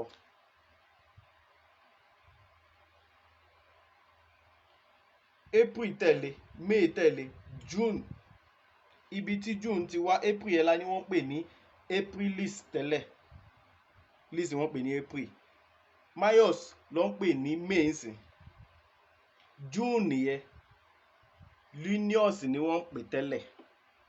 Ṣùgbọ́n ó sọ after èèyàn kan tó ń jẹ́ Luno náà ní gẹ́gẹ́ bá ṣe ní love nǹkan kan táwọn èèyàn náà dẹ̀ ń jẹ́ àwọn nǹkan yẹn ló fà tó fi so oṣù yẹn ń bẹ̀. July la bí Julius Caesar tó ń pè ní Quintilis tẹ́lẹ̀, oṣù ẹlẹ́ẹ̀karùn-ún. Ṣùgbọ́n nígbà tí wọ́n ti lọ add January àti February síwájú ló sún wálẹ̀ tó di oṣù ẹlẹ́ẹ̀keje. If not, nípìnlẹ̀ òun lóṣù ẹlẹ́ẹ̀karùn-ún. Ó wá sọ July yẹ lórúkọ Julius Caesar láti má jẹ́ kí orúkọ ẹ̀ parẹ́. Ṣé ẹ̀ ń bá wa ká lọ báyìí? August tó jẹ́ oṣù ẹlẹ́ẹ̀kẹfà tá a pè ní Sextilis tẹ́lẹ̀, wọ́n sọ òun after Augusta. Gbogbo àwọn ọ̀tá wọn yóò padà wá tá a bá débẹ̀, ká má gbára wa lákòókò. September wà ń bẹ̀ bóun ṣe wà náà nìyẹn. October náà wà bó ṣe wà nítorí pé wọ́n ti mú ní oṣù September, oṣù ẹlẹ́ẹ̀keje. Bó tiẹ̀ jẹ́ pé ó ti wá di kẹsàn-án báyìí, bọ̀ wọ́n change orúkọ ẹ̀. October oṣù ẹlẹ́ẹ̀kẹjọ tó dẹ̀ jẹ́ pé tẹ́lẹ̀tẹ́lẹ̀ òun náà lóṣù ẹlẹ́ẹ̀kẹjọ, bọ̀ lísìn ó ti di oṣù ẹlẹ́ẹ̀kẹwàá. November tó wá jẹ́ oṣù ẹlẹ́ẹ̀kẹsàn-án tí December jẹ́ oṣù ẹlẹ́ẹ̀kẹwàá gẹ́gẹ́ bí Desi ṣe mean 10. Ó ti wá di oṣù ẹlẹ́ẹ̀kọkànlá àti oṣù ẹlẹ́ẹ̀kejìlá. January, February tí ò wá sí ń bẹ̀ tẹ́lẹ̀, wọ́n wá fi sí iwájú náà. After death of Christ ni ẹ o, tá a pè ní Anno Domini AD. Tẹ́ bá ń gbọ́ kíní kan AD, kíní kan AD. So kàlẹ́ndà tá à ń kà yìí, a ti ń kà síwájú Christ nítorí pé ìgbà tí Julius Caesar dálẹ̀ 46 BC ni, 46 years before Christ kó tó bí Jésù. Jésù kọ́ la fi ń kà. Ìgbà tí Pope ẹlẹ́ẹ̀kẹtàlá yìí tá a pè ní Pope Gregory náà wá dé tó modify ẹ̀, kò bẹ̀rẹ̀ láti ìgbà tí wọ́n ti bí Jésù o, kò sì bẹ̀rẹ̀ láti ìgbà tí Jésù kú. Ó bẹ̀rẹ̀ náà láti ìgbà tí Julius Caesar ti bẹ̀rẹ̀ náà ni. Bó ṣe jẹ́ nìyẹn. Ká wá pera wa ṣàkíyèsí, ẹ ṣé ẹ máa bá wa share program yìí, Unveil Your True Self Foundation. Ẹ̀kọ́ la fẹ́ kọ́ ọmọ aráyé, ká gbéra wa lọ sánà ká wo báyé ṣe rí lánàá, láfi jọ́ọ̀jì ẹ̀ní. Nǹkan tó jẹ́ tó fi ń yàgbẹ́ wàá ti mọ̀ pé kò bá ẹ lára mu ni. Nǹkan táwọn àná tẹsẹ̀ bọ̀ bó ṣe rí fún wọn, ìwọ náà ó fi kẹ́kọ̀ọ́ ń bẹ̀ ni. Láfi mọ bó la ṣe ṣèní, láfi mọ bí ọ̀la ó ṣe rí. Ìpìlẹ̀ là ń gbé wa lọ ká lọ mọ ìpìlẹ̀, láfi mọ ẹ̀ní, láfi mọ èso tá a so lọ́la. Ẹ má bá wa ká lọ. January ò rọrùn kó jẹ́ ọdún tuntun lóòótọ́ àti lódodo. Tí ìwọ náà bá wò ó, àsìkò wo ni January? Àsìkò harmattan, àsìkò ọyẹ́ tó jẹ́ pé gbogbo nǹkan ó ti gbẹ, ewéko ó ti sun, igi, èso, gbogbo àwọn nǹkan yẹn ó ti gbẹ, wọ́n ti kú. Àwọn ẹranko gan ò ní wà òkè dáadáa, wọn ní lálàáfíà. Wọ́n need special treatment, ìmójútó special lásìkò yẹn. Àwọn èèyàn gan ò mọ́ lára nítorí pé á ti dẹ̀gbẹ́, èèyàn ó ti kú sára. Mo rántí ìgbà tá a ṣì wà ní secondary school, tá a bá ń lọ sí kíláàsì ńgbà yẹn, gbogbo èèyàn ló ń síìkì. Àsìkò yẹn a máa fomi gbóná wẹ̀ ní láti ẹ̀ ti fi ṣara rindi díẹ̀. Oníkálùkù ni ó síìkì, ẹni tí ò ní kàtá ò ní kàtá, ẹni tí kò dà láàmú kò dà láàmú, ẹni tí ò ní lè wá school gan ò ní lè wá school. Àti tíṣà àti stúdẹ̀ǹtì a máa ṣe tíkọ́tíkọ́ nínú kíláàsì ni. Bẹ́ẹ̀ náà ni àpò gan ó gbẹ. Láàfin máa ráṣà tí wọ́n ń dá nínú December pé tọ́jú owó dáadáa, má fowó ṣe Christmas àti New Year tán o. January ò kì í ṣe 31 o, ó ń lọ síbi 60 something ní oṣù 3 sí 4 ní January lè kan o. Nítorí pé yóò tún wá gùn, gbogbo nǹkan ti gbẹ náà ni. Kò sí owó ńlú, kò sálàáfíà ńlú, kò sí ìgbádùn ńlú. Ewéko ti sun. A sì mọ̀ pé nǹkan tó bá bẹ̀rẹ̀ máa ń parí síbi pé nǹkan kan ò sí mọ́ ni. Ó yẹ kí lèyí ti yé wa pásìkò tí nǹkan kan ò sí mọ́ ni àsìkò tá à ń pè ní ọdún tuntun New Year yìí. Tá bá wá fi làákàyè tẹ̀lé àwọn tí wọ́n mú March 21 àti Aries gẹ́gẹ́ bí New Year, a máa rí wípé àsìkò yìí tán pè ní spring làwọn nǹkan ń ṣẹ̀ṣẹ̀ máa jáde padà káwọn èèyàn ó máa lálàáfíà ìwọ̀n pé January February ti sọ pé àwa gan ti ń dáṣà pé tọ́jú owó fún wọn o yóò lágbára díẹ̀ o máàṣì yẹ ìgbà ó ti máa padà ìwọ́gbó ó ti máa mọ̀ dáadáa bí iṣẹ́ ẹ̀ ó ti máa mọ̀ dáadáa bí òwò ẹ̀ ewé oko ó ti máa jáde padà àwọn ẹranko ó ti máa lálàáfíà ó ti máa bí sí rẹ̀ sí padà ara èèyàn náà ó ti máa padà wà ní nọ́mà àlàáfíà ó ti dórílẹ̀ padà owó ó ti dápò padà dákun ọlọ́gbọ́n olóye onílàákàyè ṣé léyìí ò ti tó gan lásán tá a bá lọ ná àwọn nǹkan tá a lọ láti fi yé wa pé àsìkò yìí gangan ni nǹkan ṣẹ̀ṣẹ̀ bẹ̀rẹ̀ nítorí nǹkan ó bẹ̀rẹ̀ láti pé nǹkan jáde ó ń dàgbàsókè ni nǹkan ó sì parí níbi pé nǹkan ń kú nǹkan ò sí mọ́ náà ni ẹja gbé sí làákàyè. àmbọ̀ náà mo lérò pé ó ti yé ẹ̀yin olólùfẹ́ Unveil Your True Self Foundation tó bá ti yé ẹ bá wa share prógámù yìí ọ̀pọ̀lọpọ̀ èèyàn ò gbé lè rí wọn sí mọ́ ẹ share sí gúùpù 10 20 30 50 100 bó o bá ṣe fẹ́ kálùbáríkà rẹ ó pọ̀ sínú ọdún yìí bó o bá ṣe fẹ́ kí iṣẹ́ rẹ ṣe kéré kí oore tó sì rí àtọ́lá tó ṣe rí inú ọdún yìí ṣe pọ̀ sí share Unveil Your True Self Foundation káàkiri àgbáláyé jẹ́ káwọn èèyàn jàǹfààní ìlọ́pọ̀ àwọn èèyàn tó bá jàǹfààní látara nǹkan tó share yìí nílọ́pọ̀ oore tọ́lọ́run ó fi dá padà fún wọn náà doubt ọlọ́run náà ọdún yìí à ń bọ̀ lórí prediction àti expectation ẹ fọkànbalẹ̀ ẹ jẹ́ á ṣàlàyé tán àti wá mú January lọ́dún tuntun gbogbo ayé sì gbà á bẹ́ẹ̀ àfi ká bá wọn gbà á bẹ́ẹ̀ nítorí pé ohun àpapọ̀ tá a bá sọ lọ́lọ́run fẹ́ gbọ́ ní ma yugayiru láwù iná láàlá yugayiru má bí kọ́mí hátà yugayiru má bí àǹfọ̀sìn nǹkan tó bá ti jẹ́ ìjọ ọlọ́run ò ní bá wọn dá sí àfi táwọn gangan bá ní báyìí làwọn ṣe fẹ́ ọlọ́run ó kọ̀ fòun tẹ̀lú ni kò jẹ́ bó ṣe jẹ́ sọ àwa gangan láti mú ìgbà báyìí pé nǹkan báyìí la fẹ́ ní ó yẹ wá sí àsìkò tá a ti ń sọ ìràwọ̀ tó ń jáde ńgbà yẹ lọ́dọ̀ àwọn oníràwọ̀ ìràwọ̀ Capricorn ni o tẹ́yìn ẹlẹ́sìn ò bá ní bínú ìràwọ̀ àwọn onílẹ̀ ni fáwọn tó bá nímọ̀ ń pa ẹ̀ àsìkò yẹn wá la wá fi ṣe ọdún tuntun tiwa àfi kọ́ lọ́hún ṣàánú o ló fà tó fi jẹ́ pé àti dìde fáwọn ẹlòmíì máa ń lágbára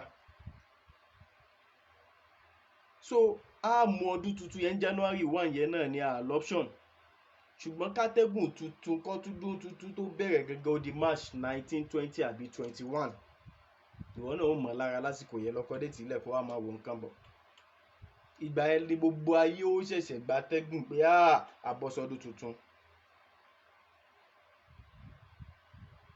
ṣùgbọ́n ìwọ tó bá lò ó ṣe ọdún tuntun January 1 bí ipò fẹ́ go against trend ni àwọn forex trader láti gbọ́ nǹkan tí mò ń sọ yé market ń buy ìwọ wá ló fẹ́ sell o mọ̀ pé wọ́n á gbé ẹ báyìí wọ́n á dá ẹ padà sí ìlú yín ni so ayé sọ pé bàbá yìí gbogbo wa sọ Ọlọ́run ti fòǹtẹ̀ sí ìwọ wá ló fẹ́ kọ̀yìn sí a fẹ́ sọ̀rọ̀ ẹ̀sìn láàṣẹ fẹ́ lọ síbi àwọn tó ń sọ pé òun lọ tàjúdù òun lọ sí àìsùn òun lọ sí ìṣòro kìnnì kan a fẹ́ sọ̀rọ̀ ẹ̀sìn láàṣẹ débẹ̀ ẹ̀kọ́ la fẹ́ kọ́yìn ṣùgbọ́n gbogbo eléyìí tá a sọ igan ti jẹ́ kó yé pé 31st mọ́júmọ́ first kò ń ṣe nǹkan tó yẹ kó o fi ṣeré tó wá tiẹ̀ lè wá tàjúdù bí tàdúrà ti ń gbà lọ ìwọ gangan jókòó sínú ilé rẹ pa àwọn fámìlì rẹ kẹ́ ṣàdúrà ní kíkankíkan kò easy o nǹkan tí gbogbo àwa ráyé tá lọ fọwọ́ ara fà ni mò ń sọ fún èèyàn kan ní àná kan àbí ìjẹta pé nǹkan tó ṣí ẹ̀wọ̀ ló fọwọ́ ara ẹ̀fà ò kàn mọ́ wọ́n lórúkọ ń ro ọmọ ṣàrò péré ni àbí ṣàrò pé tó bá ti sọmọ ní Dangote ọmọ mi náà wà lówó bí Dangote ló ń jẹ́ orúkọ ń rọmọ tá a bá débi ẹ̀kọ́ ẹ̀ á ṣàlàyé wàá mọ̀ pé ìṣòro ayé ẹ̀ náà ó ṣeé ṣe kó jẹ́ látòra orúkọ ló ti wá bẹ́ẹ̀ sì ni ọjọ́ tá a bí ní sáyé ó ń tọ́ka ń pé nǹkan tó wá ṣe láyé rẹ̀ kí la wá ṣe láyé kí lọ́lọ́run dá wa sáyé fún ná ìbéèrè ní fẹ́ni tó bá láròjinlẹ̀ kí la wá ṣe láyé wọ́n bí aláròjinlẹ̀ ní ẹlẹ́kọ̀ọ́ ló ń bí wọ́n sọ pé fún ẹlẹ́sìn wọ́n sọ pé ìbéèrè rẹ̀ fún mùsùlùmí wọ́n sọ pé ìbéèrè rẹ̀ fáfà wọ́n sọ pé ìbéèrè rẹ̀ fún kìrìsìtẹ́nì wọ́n sọ pé ìbéèrè rẹ̀ fún wòlíì wọ́n sọ pé ìbéèrè rẹ̀ fún pásítọ̀ kí ló sọ gẹ́gẹ́ bọ́lọ́run náà ṣe máa ń sọ̀rọ̀ tó bá fẹ́ sọ̀rọ̀ ọ̀jọ̀gbọ́n lè kọ́ méjì kọ̀ọ̀hún náà wà máa yẹ dẹ́káwó ìlà ulul albab alimun àwọn onímọ̀ àwọn ẹlẹ́kọ̀ọ́ àwọn tó lè ronú jinlẹ̀ lọ́lọ́run ó bá wí tó bá ti dá iye ẹ̀kọ́ fọ̀rọ̀ ẹ̀sìn lẹ̀. so wọ́n ní ẹni tó láròjinlẹ̀, ẹni tó ní làákàyè, kò ṣe ẹni tó sí Ọlọ́run jù ni wọ́n ń béèrè ńbẹ̀. ẹni tó láròjinlẹ̀ ni wọ́n ń pè pé ìbéèrè rẹ fún yín, kí lẹ wá ṣe láyé?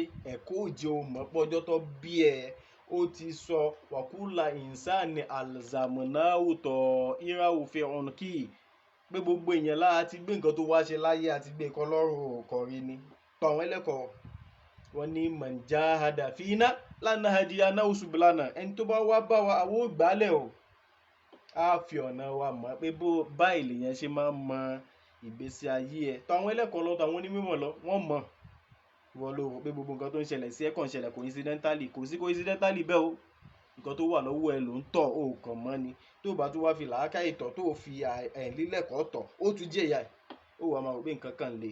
wọ́n ti sọ nǹkan tó yẹ kó ṣe fún ìwọ́gbọ̀n ò mọ̀. kò dìgbà tó bá tó ṣe sọ pé òun gbẹ́bọ lọ sóríta, kò dìgbà tó bá tó ṣe sọ pé òun sín gbẹ́rẹ́ 201, kò dìgbà tó bá tó ṣe sọ pé òun fi odidi àgùntàn jẹ àṣejẹ, kò dìgbà tó bá tó ṣe sọ pé òun fi ọtí lu ẹbù. gbogbo àwọn kinní yìí ò nídìí láti dára ẹ̀ láàmú. kò mọ nǹkan tó yẹ kó ṣe at the right time, simple, kò jù bẹ́ẹ̀ lọ. so bí ọ̀rọ̀ New Year ṣe jẹ́ nìyẹn. gbogbo àwọn tá a sọ ní ancient yẹn náà, àti ti Babylon tá a kọ́kọ́ sọ, àti ti Egypt. ta ní Egypt wọ́n ń sin odò Nílì, àsìkò yìí náà ni wọ́n ń sin tó jẹ́ New Year tiwọn, máàṣì náà ni. Babylon tá a sọ pé ó ṣà làwọn fi sọ gbogbo àwọn kí lórúkọ ẹ̀, torí pé àwọn wá ní kàlẹ́ndà tí Egypt ò sì tí ì ní kàlẹ́ndà ńgbà yẹn, tó fi wò pé àwọn ni wọ́n kọ́kọ́ ní New Year. bẹ́ẹ̀ sì ni Egypt ti ṣe síwájú wọn, ṣùgbọ́n Egypt ò ní kàlẹ́ndà. odò Nílì yẹn ní Egypt fi ń ṣe New Year, àsìkò máàṣì yìí ni. Babylon tó ní kàlẹ́ndà, àsìkò máàṣì ni. kódà gan ibi tí kàlẹ́ndà wa náà ti ṣọ̀wá tó jẹ́ Roman Empire àkọ́kọ́, Romulus, máàṣì ló fi ṣe àkọ́kọ́. ìgbà tí ìgbà ń yí padà, tá a sọ pé ayé ti yí padà, ìtumọ̀ ẹ̀ nìyẹn pé wọ́n fi kan tó jẹ́ àkọ́kọ́ ṣàkọ́kọ́ mọ́, wọ́n ti tì sẹ́lẹ̀ kẹta, wọ́n ti sún sí ẹ̀yìn. so gbogbo nǹkan tó dẹ̀ ti sún yẹn, wọ́n ti sún náà nìyẹn, wọ́n ti tún ayé tò nìyẹn. àwọn ọ̀jọ̀gbọ́n ló ṣe bẹ́ẹ̀. ó wá kù sí ọwọ́ ẹ̀mí àti gbogbo àwọn tí wọ́n ń gbọ́ wa, tí wọ́n ń wò wá, tí a padà máa ṣí ẹ prógámù yìí dọ́dọ̀ wọn. bó o la ṣe fẹ́ rí tiwa ṣe láàárín bí wọ́n ṣe tún tò yìí? òun ni pé ká múra o. má fi ilé ayé ẹ ṣeré, má fi ilé ayé ẹ ṣeré, mójútó ọ̀rọ̀ ilé ayé ẹ, ṣe nǹkan tó kàn lásìkò tó kàn. ó sì súnmọ́ Ọlọ́run lọ́nà tó gbà mọ̀ pé o lè gbà súnmọ́ Ọlọ́run bẹ́ẹ̀ o. má jẹ́ kó tàn ẹ́ pé kò sí nǹkan tó ń jẹ́ Ọlọ́run o. Ọlọ́run bẹ, ṣùgbọ́n má pè é lórí nǹkan tí ò necessary. má kàn pé bí ọ̀dẹ̀. kọ́kọ́ ṣe tó yẹ kó o ṣe náà, kó wá pè é sí. ẹ̀kọ́ bó ṣe ń pe Ọlọ́run wà. ẹ wo Abraham àtọmọ Ishmael, Ibrahim àti Ismail, wọ́n parí mímọ nǹkan tó fẹ́ kọ́ mọ tán kó tó wá ṣẹlẹ̀ ní Rabbana taqabbal minna innaka antas samiul alim. Ọlọ́run wá gbà ó ti ní aṣẹ́ kò wọ́n jókòó kó wá ní Ọlọ́run bò láti ṣe. ààrẹ ni tó ṣe rí, ìtàlí òkun wa lọ́wọ́. èyí tó bá yẹ kó o ṣe pẹ̀lú làákàyè ọpọlọ ẹ fi ṣe, má pọ̀ Ọlọ́run sí gbogbo ẹ̀. tó bá wá ṣe tán pé Ọlọ́run pé kọ́ Ọlọ́run fún àlùbáríkà sí ni, ìbùkún ni ó pọ̀ Ọlọ́run fún. tó wá jókòó tẹ̀tẹ̀rẹ̀ Ọlọ́run o, bá a mú jẹ àti mú wálé ní o, ó ń bọ̀. ẹni yára bá mi gbẹ́rù mi o bàbá, bá mi gbẹ́rù mi délé, dákun bá mi gbé bùkátà mi o Jésù ọba ìyè. wọ́n fún lésì lẹ́sẹ̀kẹsẹ̀ pé yá gbẹ́rù rẹ o ọmọ, má sọ Jésù di kẹ́tẹ́kẹ́tẹ́. yára kí o gbé bùkátà rẹ o Jésù kì í rẹrù yá o. má gbẹ́rù yà lọ́lọ́run, ìwọ ló ń dára ẹ láàmú. èyí tó yẹ kó pé Ọlọ́run fún wà, kọ́kọ́ gbìyànjú náà, gbìyànjú kọ́lọ́run wá ràn ẹ́ lọ́wọ́ lórí ìgbìyànjú ẹ̀.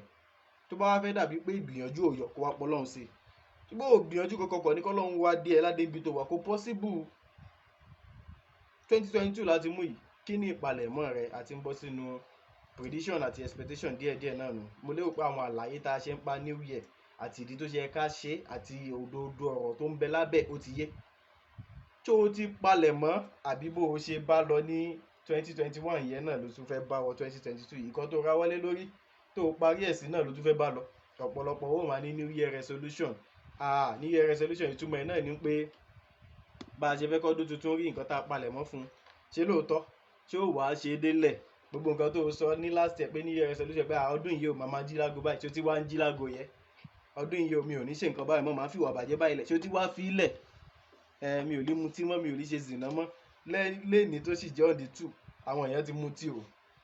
àwọn èèyàn ti ṣe zìnà o, ṣé o sọ pé ò lè ṣe mọ́, ṣé o sì máa ṣe? Má tanra rẹ. Ẹ já fún àwọn èèyàn lọ́sẹ̀ kan ọ̀sẹ̀ méjì, wọ́n á ti gbà ń pé ilé ayé ti bọ́ sí same thing náà ni, pé kò sí new year kankan, new calendar nìkan ló kàn change. Ìkan tá à ń lò bọ̀ náà là ń lò. A kàn ń sọ new year resolution lẹ́nu ni. A mú lò. Bẹ́ẹ̀ sì ni ó yẹ kó o palẹ̀ mọ́ pé ọdún mi ló fẹ́ wọ̀ yìí o. Èyí tó ra wọlé lórí lọ́dún tí ò lọ, tó bá ní làákà ìwà mọ̀ pé kò ń pí ẹ nìyẹn náà.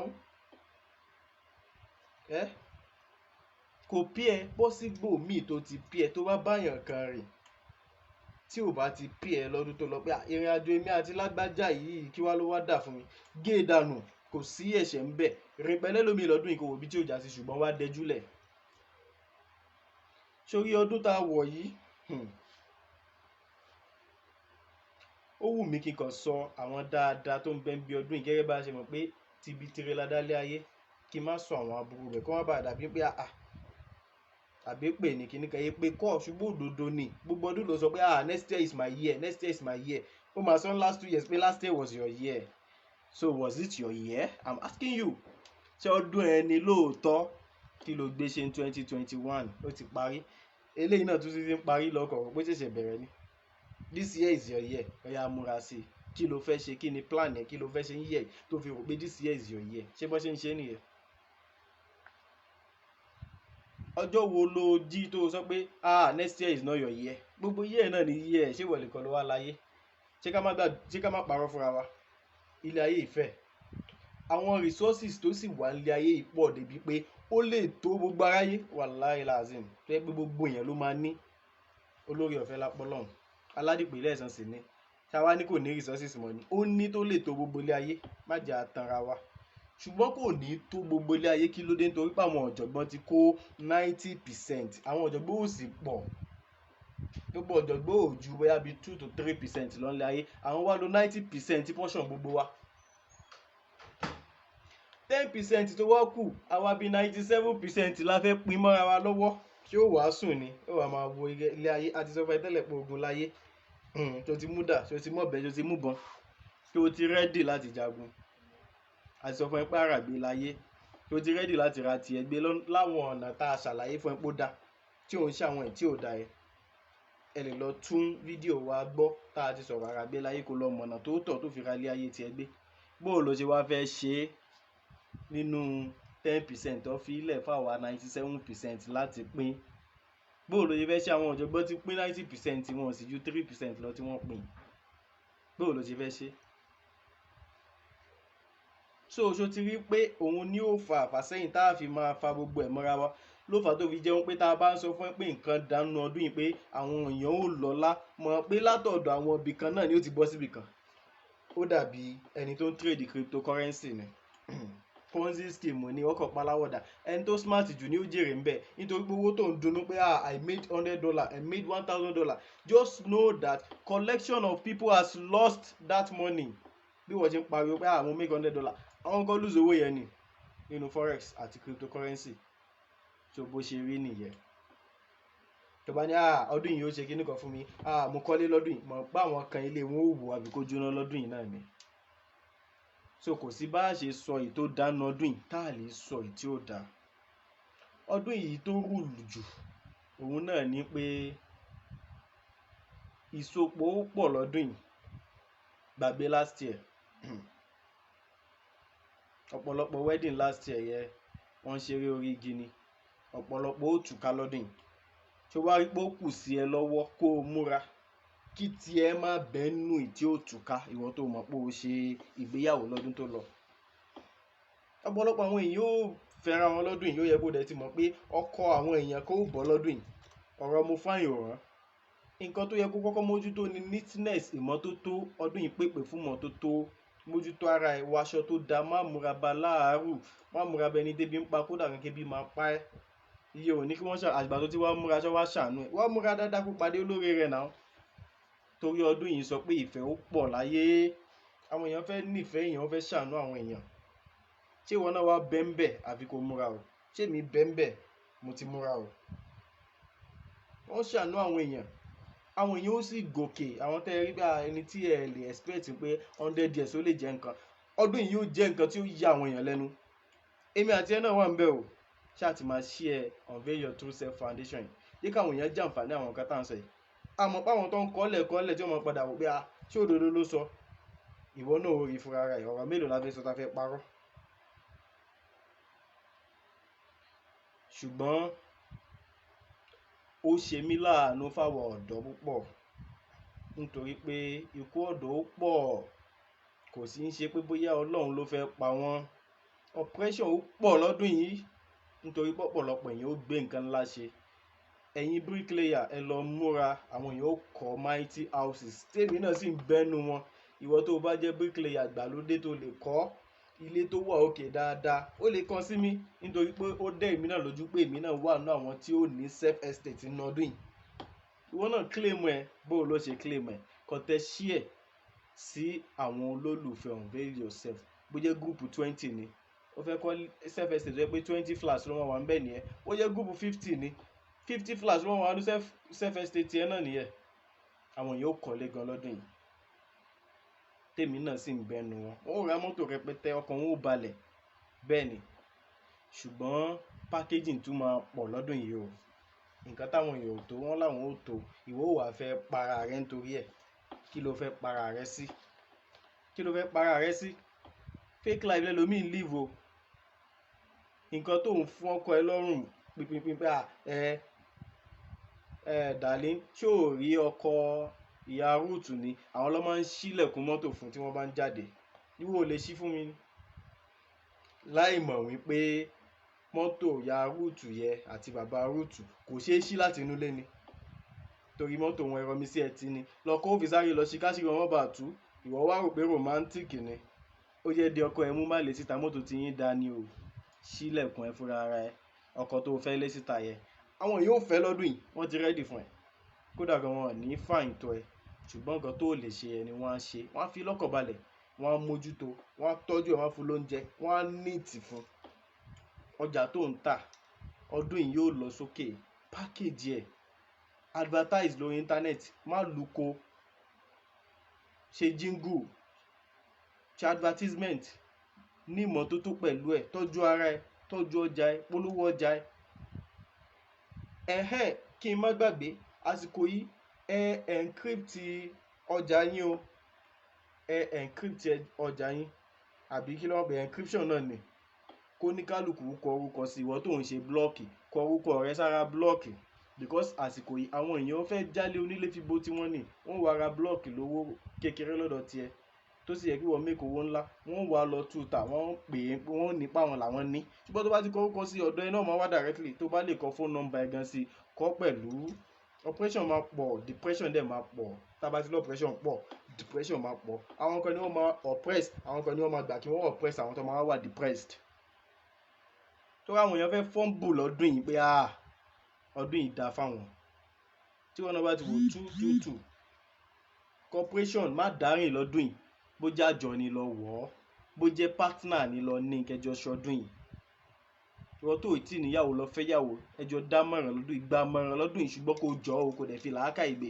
gbogbo ìmọ̀ràn kan léèyàn ń tẹ̀lé ṣùgbọ́n gbà mọ̀ràn lọ́dún yìí má lágídí má dá ṣayé nǹkan tó o ní package ẹ̀ àwọn èèyàn ó live fake life lọ́dún yìí wọ́n ní o ṣùgbọ́n wọ́n fẹ́ kó lọ bínú kú àwọn èèyàn ó sì para wọn lórí ọ̀rọ̀ kú ọ̀dọ̀ tá a sọ nìyẹn ayé ó sú ọ̀pọ̀lọpọ̀ ọ̀dọ́ àbí kíní yóò ṣe kíní wọ́n para wọn ikú òde ní gbogbo ọ̀nà èmi àti àlébọ́dún yìí lọ àlékúkú òjijì àlékúkú kékeré o nítorí pé responsibility máa pọ̀ lọ́dún yìí bùkátà ó pọ̀ àfi ká rọra ṣe bùkátà ó pọ̀ àwọn èèyàn ó divorce single mother máa pọ̀ single fathers máa pọ̀ àfi ká farabalẹ̀ ṣe bẹ́ẹ̀ sì nífẹ̀ẹ́ sì máa pọ̀ palẹ̀ mọ́ kí wọ́n náà ń bẹ́nu àwọn ẹni tí wọ́n ò nífẹ̀ẹ́ tí wọ́n ó ṣàánú beautify ara ẹ̀ má múra bó o ṣe ń múra ẹ̀ cooperate pẹ̀lú àwọn èèyàn build the relationship tó bá ní tẹ́lẹ̀ má dá ronú gbàmọ̀ràn ẹjọ́ ronú ẹjọ́ ṣe gbogbo nǹkan ṣe group business lọ́dún yìí yóò pay ẹ̀ nítorí pé àwọn tí wọ́n wà ńlẹ̀ àbí ká láwọn tó wà lókè tẹ́lẹ̀ tó ti lọlẹ̀ ọdún yìí wọ́n ó dìde padà bẹ́ẹ̀ ni èyí tó bá mọ̀ nǹkan tó ń ṣe tó bá mọ̀nà tó ń gbà tó bá mọ̀nà tí ó gbà tó tọ̀ àwọn ẹlẹ́kọ̀ọ́ lọ yóò bẹ́nu wọn ṣùgbọ́n ò ń bẹnu wọn ò bẹnu wọn, àwọn tí ó dìde má dára rẹ láàmú, má rò pé à ń torí pé wọn ò ti ṣe kinní kan pé àwọn gbogbo ayé kò mí ìyẹn kò kí ń jà wá dé. Bẹ́ẹ̀ sì ni àwọn tẹ́ ti rí lókè tẹ́lẹ̀ wọ́n padà wálẹ̀. Nàìjíríà lọ́dún yìí ọlá ó pọ̀, inú ó dùn, ọkọ̀ ó balẹ̀, ṣùgbọ́n ẹ má gbàgbé pé kọ́lọ́run ṣàánú wa Nàìjíríà yìí ni o. Bá a ṣe sọ pé lágbàláyé àwọn ẹlẹ́kọ̀ọ́ 3% ti kó 90% ọlá, ti Nàìjíríà tó ju bẹ́ẹ̀ lọ o. Wọ́n ń yáwó rẹpẹtẹ ṣe kinní kan, ṣòwò yẹn kàn ẹ́, àwọn kan ni wọ́n ń lò fúnra wọn, àwa là ń jẹ gbèsè ẹ̀. So ẹ jẹ́ á ṣọ́ra, ẹ jẹ́ á farabalẹ̀, nítorí pé ó yẹ kí ọlá wọ Nàìjíríà ní ọdún yìí, ṣùgbọ́n yìí òní ọlá ò lè wọ̀, ibo ni ó dé sí, ṣé wọn náà bẹ́ẹ̀ o gbọ́dọ̀ need láti claim ẹ̀. Iṣẹ́ tó ń ṣe tó ń fìmẹ̀lẹ́ sí tẹ́lẹ̀, double hustle ẹ̀ lọ́dún yìí, ó rí oore ó sì dìde ń bẹ̀. Má dáwà, má tiẹ̀ fìgbà kankan dúró sílé. Mo post kankan tí mo sọ pé masturbating ó dáa, kódà gan Bíbélì gan jẹ́rìí sí pé kó máa masturbate. Àwọn èèyàn rò pé masturbating mo sọ, mi ò sọ̀rọ̀ masturbating, ẹ má ṣì mí gbọ́ o. Masturbating òun ni pé kí èèyàn máa fúnra ẹ̀ ní sexual pleasure, yálà òun kí nǹkan bojú ara ẹni àbó òun wà nǹkan láti fúnra ẹ nígbàdúgbà ìbálòpọ̀, iye ò dá. Ṣùgbọ́n masturbating ni pé kí wọ gangan gbéra ẹ jáde, ò nídìí kí ọkùnrin kankan ṣẹ̀ṣẹ̀ wá gbé ẹ jáde àbí kóbìnrin kan ní ẹja lọ on dating, ìwọ nìkan náà dá lọ sí cool place, o lè lọ beach, o lè lọ club tó bá yẹ pé ẹni tó lọ club ni ẹ, o lè lọ ibi tó dá, o lè lọ eatery, ọ̀dà nǹkan jẹun kó gbádùn ara ẹ kó sì padà sílé kó lọ sùn, múnú ara ẹ dùn lọ́dún yìí. Má dára ẹ láàmú, má dúró dé èèyàn kan kó wá múnú ẹ dùn. Ìbànújẹ́ tún máa ń dákún ìbànújẹ́ ni. Ní connection ibi tá a ti ní o lọ club yẹn, kò ń ṣe ọtí nìkan lọ mú club, àkọ́ni o lọ máa mutí club àbí kó lọ máa gbé olóṣó ṣe kinní kan, ìwọ náà padà rí àpadàbọ̀ sí ìyẹn tó bá jẹ́ pé ìyẹn ló lọ ṣe ń club. Lílọ club ta ni o lọ, wàá ní connection. Lílọ beach ta ni o lọ, wàá mú àwọn èèyàn. Ìwọ tó ń pè ẹ́ tó ń ṣe kinní kan, má ń ra lásìkò yìí, gbogbo èèyàn kan ló fẹ́ fẹ́, ẹlòmíì fẹ́ upgrade level ẹ̀ ní, ẹlòmíì fẹ́ ràn ẹ́ lọ́wọ́ ni. Gbogbo wọn náà ló ń sọ pé no, I cannot share my number. Má share, nítorí pé bí Nàìjíríà ṣe ń lọ ìkọlọ́run ṣàánú wa, bí ayé ṣe ń lọ fúnra rẹ̀ ní ìkọlọ́run ṣàánú wa. Nǹkan ò wọ́n o lọ palẹ̀ mọ́ tó ráwọn èèyàn ó lówó, wọ́n dẹ̀ oppress. Nǹkan ò wọ́n, nǹkan tó ń rà tó dé wọ́n sì tó ń sọ pé owó ẹ̀ yóò tún wọ́n ju bẹ́ẹ̀ lọ. Fọkàn ẹ balẹ̀.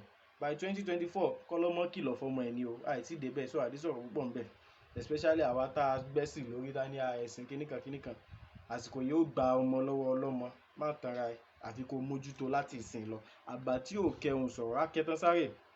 Ní gbogbo nǹkan tó ń ṣe package ẹ̀ lọ́nà tó jẹ́ pé àwọn èèyàn ó fall in love pẹ̀lú nǹkan tó ń tà, tí ó fẹ́ béèrè pé kí lẹ̀ ń tà bẹ́ẹ̀. Tí o bá fi lè package ẹ̀, tó wà strategy tó fi ta business ẹ̀, àwọn èèyàn ó máa wá rà lúpọ́kú lówó ẹ̀ lọ́wọ́ ẹ̀, wọ́n á lọ máa tú ta lówó ńlá, tó ń sì máa sọ fáwọn tó ń tà fún pé àwọn làwọn ń ṣe, wọn lè jẹ́ kó mọ̀ ọ̀dọ̀ ẹ̀. Mójútó ara ẹ, caption, encrypt product ẹ, kọ orúkọ ẹ sí, kọ phone number ẹ sí, jẹ́ káwọn ayé mọ̀ pé wọ́n ló ń ṣe nǹkan báyìí. Sọ fún èèyàn, ẹni tó rò pé ò fẹ́ kọ́ rí ẹ pé sọ fún wọn. If you are ashamed of your hustle, nobody will feed you when you go broke. Tójú bá ń tì ẹ́ láti polówó ọjà, ìgbà tẹ́bí bá dé, wọn ò ní síbẹ̀ o, polówó ẹ̀ kan fi ẹ́ ṣe yẹ̀yẹ́, ó pè. Ọdún yìí personal gift tó mọ̀ pé o ní talent tó o ní, show ẹ̀ síta, ayé ò gbọ́, wọ́n fẹ́ mọ̀ ẹ́, ayé fẹ́ mọ̀ ẹ́, wọ́n fẹ́ mọ̀ pé irú èèyàn wo ni ẹ́, wọ́n fẹ́ mọ̀ ẹ́. So nǹkan tó mọ̀, orin ló mọ̀ ọ́ kọ ni, bọ́ọ̀lù ló mọ̀ ọ́ gbá ni, eré ló mọ̀ ọ́ ṣe ni, comedy ló mọ̀ ọ́ ṣe ni. Ẹ máa rí pé last year ọdún àwọn comedy ni ọ̀pọ̀lọpọ̀ wọn ra ilé ńláńlá, wọ́n sì ra mọ́tò ńláńlá. Ẹ̀kọ́ làwọn èèyàn ó wà lọ́dún yìí, nítorí pé responsibility ó pọ̀, bùkátà ó pọ̀. So nítorí eléyìí láṣẹ fúnra wa nímọ̀ràn, kò ní ju báyìí lọ. Ṣùgbọ́n ìmọ̀ràn tá a fúnra wa àkọ́kọ́ òun ni pé ìmọ́tótó. Má ti torí pé o ò lówó lọ́wọ́ àbí ó lò sí ní àbọ́kàn ẹ̀ ń bàjẹ́ kó wá nítorí ẹ̀ ó fẹ́ máa rùn pa. Àwọn áńgẹ́lì tó fẹ́ gbére wá gan, wọn ò fẹ́ dọ̀tí, wọn ò ní gbólóore wá. Tó lóore bá tún wá níwá ìyẹn náà kò ní lè dúró sọ́dọ̀ ẹ. Múra dáadáa, lo perfume kódà wọn kò má jáde, jẹ́ kí inú ilé ẹ neat dáadáa. Wá dákùjọ lọ fi àwọn ọmọ rẹ sí school tó mọ̀ pé o ní kápá àti sanwó school. lọ fi àwọn ọmọ rẹ sí skul tó níkápá àti sanwó skul wọn. Bùkátà ọdún yìí ṣe kékeré fà. Má tún lọ dákú ṣòro rẹ. Skul tó wọ́n jù kọ́ lọmọ wọn ní làákàyè jù àbí lọmọ wọn mọ̀wé jù o. Lọ́wọ́ àwọn tó ń gbé first sínú WAEC, NECO, JAMB kò ń ṣe skul tówó wọn pọ̀ jù o. Wá best school and good school ni kò fi wọ́n sí, not expensive school, not luxury school. Ìwé ló fẹ́ kà, ayé kọ́ ló fẹ́ ṣe o. Wọn ò show off o. Primary school lọ sí wá secondary school ó wá ń sọ 1.5 million lórí owó school nítorí kíni. Ṣé ìwé yẹn gan wọ́n ti mọ̀ ni?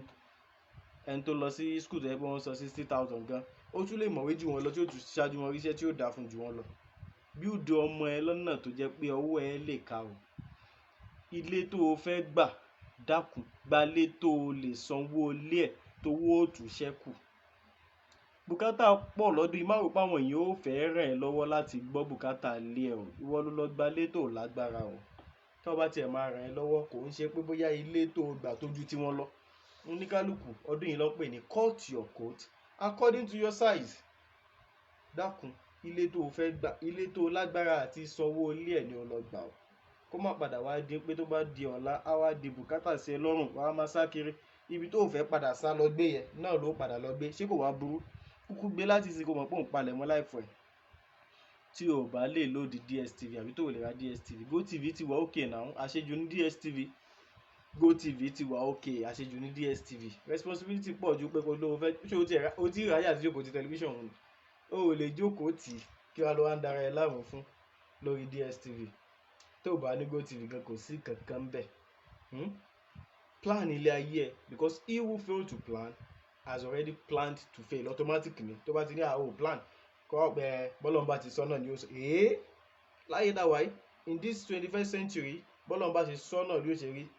Dúró dé ó ń bọ̀. Ìwọ ló sọ bọ́lọ́mbà yìí mo ṣe fẹ́ kó rí, ó wàá bẹ́ẹ̀ sí i yóò wá ṣe. Palẹ̀ mọ́ plan pé kí ló fẹ́ fi ọdún yìí ṣe. Kò tí pẹ́ jù o, kò tí pẹ́ jù. Ìwọ tó dẹ̀ fẹ́ràn Mr Biggs lẹ́ni, Tantalizer lọ́la, ọdún ìkọ́ o. Ọdún ìkọ́. Ṣé ó jẹ́ ńlé kò sí nǹkan tí ó ṣẹlẹ̀. Ṣé ó jẹ́ ńlé tọ́jú owó, ó nídìí owó fáwọn nǹkan tó wà important.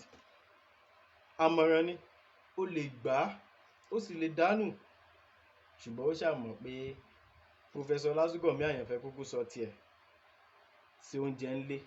Nǹkan tó kàn máa wà ní nǹkan tó bá wà healthy ni kò jẹ. Jẹ èso dáadáa, mu omi dáadáa, kó dẹ̀ ṣọ́ra. Bó jẹ́ repellent ló máa rà ni, bó jẹ́ mosquito net ló máa rà ni. Prevention is better than cure. Àti wá àtàwọn ọmọ rẹ, má jẹ́ kẹ́fọn jẹ yín. Ẹ má ní owó tẹ́ ẹ máa ná sórí anti-malaria drugs àbí tẹ́ ẹ máa kó lọ sí hospital tẹ́ fi máa sick. Má jẹ̀jẹ̀kújẹ jẹ nǹkan tí ó fún ẹ lálàáfíà, má jẹ nǹkan tí ó dà ẹ́ láàmú. Kọ́pì, má kọ́pì neighbor ẹ, má kọ́pì ọ̀rẹ́ rẹ, má kọ́pì ọmọ ìyá rẹ gan pẹ̀lú. Ibi táwọn ti ń rí owó, ibẹ̀ kọ́ lìwọ ti ń rí tiẹ̀. Bó ṣe ń da fún wọn, bẹ́ẹ̀ kọ́ ló ṣe ń rí fún ẹ. Má kọ́pì o. Ó ṣe gba ẹ fílẹ̀ àsìkò tiẹ̀. Ntí ẹ náà ń bọ̀. Ìwọ náà ò ní nǹkan ẹ̀ ní sùúrù bọ́ nítorí tí o sáré lọ ṣe.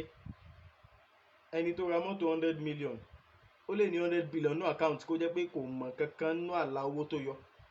Ìwọ sì rèé 50 million ló ní, ìwọ náà wá ló fẹ́ lọ ra mọ́tò 100 million wà tún jẹ gbèsè 50 million. Ìgbà tó ń bá fọkànbalẹ̀ ń lo mọ́tò ẹ̀, ìwọ go ò ní lè wọ mọ́tò ọ̀hún. Wá máa ṣe má lọ yáwó làpò lọ́dún yìí o. Yóò lágbára, àjọ ni ó wọ̀, kò sì dájọ́ tó mọ̀ pé ó lágbára àti san ni. Má jẹ gbèsè, má tún gba ìpè pépè. Àwọn ẹlòmíì ó jẹ́ wọ́n gbàjọ àkọ́kọ́ àbẹ́ẹ̀kejì kẹta, wọ́n ó kó wọn ní dámọ́. Tí o rò pé nǹkan tó dáa ló ń ṣe ni, ló ń pa ilẹ̀. A ti sọ̀rọ̀ kámà ń jò ni, a tún padà mọ́jọ́ wá tá a sọ̀rọ̀ kámà dáadáa. Báwa wà intimidated o. A ti sọ fún ẹ pé ọ̀pọ̀lọpọ̀ èèyàn ó live fake life, bẹ́ẹ̀ sì ni ọ̀pọ̀lọpọ̀ èèyàn ó live original life. Àwa èèyàn ó kọ́lé lọ́dún yìí, àwọn kan ò sì ní kọ́ wọ́n parọ́ páwọn ti kọ́. Àwa èèyàn ó ra mọ́tò ńláńlá lọ́dún yìí, àwọn kan ò ní rà, wọ́n parọ́ páwọn làwọn rà. Àwa jẹ́ kí ìyẹn tiẹ̀ bí kó wá lọ ṣe nǹkan tí ó yẹ kó ṣe, kó wá dára ẹ láàmú. Má dára rẹ láàmú, àsìkò tiẹ̀ ó tó. Lópin ìgbà tó bá jẹ́ pé òun ò bọ́ ẹ, má wà intimidated. Wo ìtì ní gbogbo nǹkan táwọn èèyàn ní lásìkò yẹn kọ́ lìwọ náà lè ní lásìkò yẹn. Tó bá ní sùúrù, àsìkò tiẹ̀ náà dé, farabalẹ̀. Ọ̀rẹ́ tí ò bá ti wúlò fún ẹ, tí ò ti ní làákàyè, tó yẹ pé ọ̀rọ̀ tó ń sọ ọ̀rọ̀ tó máa kó báyìí ní já dànù o. Ọ̀rẹ́ gidi tó ní làákàyè tó lọ́pọlọ ni kó mú lọ́dún yìí o. Pé ọ̀rẹ́ mi ni mi lè ṣe kíní kan máa kíní kan, wọ́n á tì ẹ́ sí kànga o. Já dànù o. Ọdún yìí aṣọ lóòótọ́ corporation ni, ẹ̀rìn peers, ẹ̀rìn group báwọn èèyàn ṣe, ṣùgbọ́n àwọn èèyàn tí ó ran kàríà ẹ̀ lọ́wọ́ là ń sọ, kò ń ṣe àwọn tí ó dákún ṣòro ẹ̀. Má wà lazy rárá, wà prayerful, ṣiṣẹ́ ibi tó bá yẹ kó ṣe, gbàdúrà sọ́lọ́run, Ọlọ́run ó gbàdúrà rẹ̀. Má fàdúrà ṣeré lọ́dún yìí o. Tó bá sọ pé kí ni kó dù jù lọ́dún yìí, má dù pé o fẹ́ lówó, o fẹ́ ṣe kíní kan, ẹ̀mí ẹ̀ ni o kọ́kọ́ dù, ẹ̀mí ni kó kọ́kọ́ dù lọ́dún yìí. Tó bá ti wá dù tí ẹ ti sure fún ẹ pé àtọ̀ alhamdulillah, wá máa sáré àwọn nǹkan mi tó fẹ́ sá lẹ́gbẹ̀ẹ́gbẹ̀, ẹ̀mí ni o kọ́kọ́ dù o. Ẹ̀mí ṣe pàtàkì o. Rántí ẹni tó kó gbogbo nǹkan yẹn náà jọ láti January 2021 tó yẹ pé November ló kú àbí December, gbogbo nǹkan yẹn wà nílẹ̀, ẹlòmíì ni ó lò ní 2022 yìí, ó ti bọ́ sọ́wọ́ ẹlòmíì. Nǹkan tá a mean by pé àwọn nǹkan yẹn tó bá ti wà, iye percentage tó kú táwa púpọ̀ ń share, iye díẹ̀ percentage tó kú táwa púpọ̀ ń share yẹn yóò máa bọ́ lọ́wọ́ àwọn kan bọ́ sọ́wọ́ kan ni, nítorí pé ètò yẹ kí ó kárí gbogbo àwọn kékeré kan ti pin mọ́wọ́. Kò sí nǹkan tó lè ṣe sí, kí ló tí wọn náà ò tètè wá, kí ló tí wọn náà ò jẹ́ ọ̀jọ̀gbọ́n. Má sì compete, má tákà, ẹni tó fẹ́ tákà lè ju ẹ lọ, tí ò bá tiẹ̀ ju ẹ lọ gan, má tákà, fowó ṣe nǹkan tó ṣe pàtàkì, yóò pay ẹ ju pé kó tákà lọ. Ẹ má gbàgbé àwọn àmọ̀ràn yín o, ẹ mú dání, Ọlọ́run sì wà pẹ̀lú wa. Àti wá fẹ́ máa dágbére báyìí, gbogbo bá a ṣe ń share àwọn prógámù yìí, ìdùnnú wa, oore wa, ayọ̀ wa yóò lépa bá wa lọ́dún yìí. Àní dààmú nínú ọdún yìí. Gbogbo àwọn tá a sọ pé nǹkan ó ṣẹlẹ̀ láburú sí wọn, Ọlọ́run ò lè kà wá mọ́ wọn. Nítorí pé àwa ti gbọ́ ètò yìí, a sì ti fi ránṣẹ́ láti jẹ́ káwọn ẹlòmíràn jàǹfààní. Ìdùnnú ni tiwọ́ jẹ́, àní banújẹ́, àní sunkún kíkorò nínú ọdún yìí, àní fọwọ́ gbọ́mọ sí. Ọwọ́ tá fi ń ṣe ẹ̀yẹ, àní fi gba lẹ́tà banújẹ́, lẹ́tà ayọ̀, lẹ́tà ọrẹ, lẹ́tà dùnnú la máa fi gbà. Láti ìgbà tá a ti bẹ̀rẹ̀ ọdún yìí títí tá a fi parí, ẹ̀mí wa la fi ṣe, àlàáfíà wa la fi ṣe. Àní fàìsàn ló gbà o, àní fi kú ló gbà. Wèrè yóò sọ o, kò ní sọ o. Àìsàn yóò gbóògùn, kò ní gbóògùn, kò ní jẹ́ tiwa lọ́dún yìí tọmọtọmọ, táyátáyá, tọkọtọkọ. Gbogbo ẹ̀yin olólùfẹ́ wa, bẹ́ẹ̀ ṣe ń bá wa share ẹ̀yẹ, ọwọ́ yín yẹ, oore ńláńlá lẹ́ fi gbà, lẹ́tà dùnnú ẹ fi sílé lọ́dún yìí. A ti sọ fún yín pé àwọn bricklayer yóò kọ́lé gan lọ́dún yìí. Tèmi àti ẹ náà ń bẹ ní àwọn estate tí wọ́n kọ́. Mo fẹ́ kọ́ self estate rẹpẹtẹ, mo dẹ̀ fẹ́ ra mọ́tò rẹpẹtẹ. Kí ni ó wá dùn kọ́kọ́ wá balẹ̀ nínú ọdún yìí.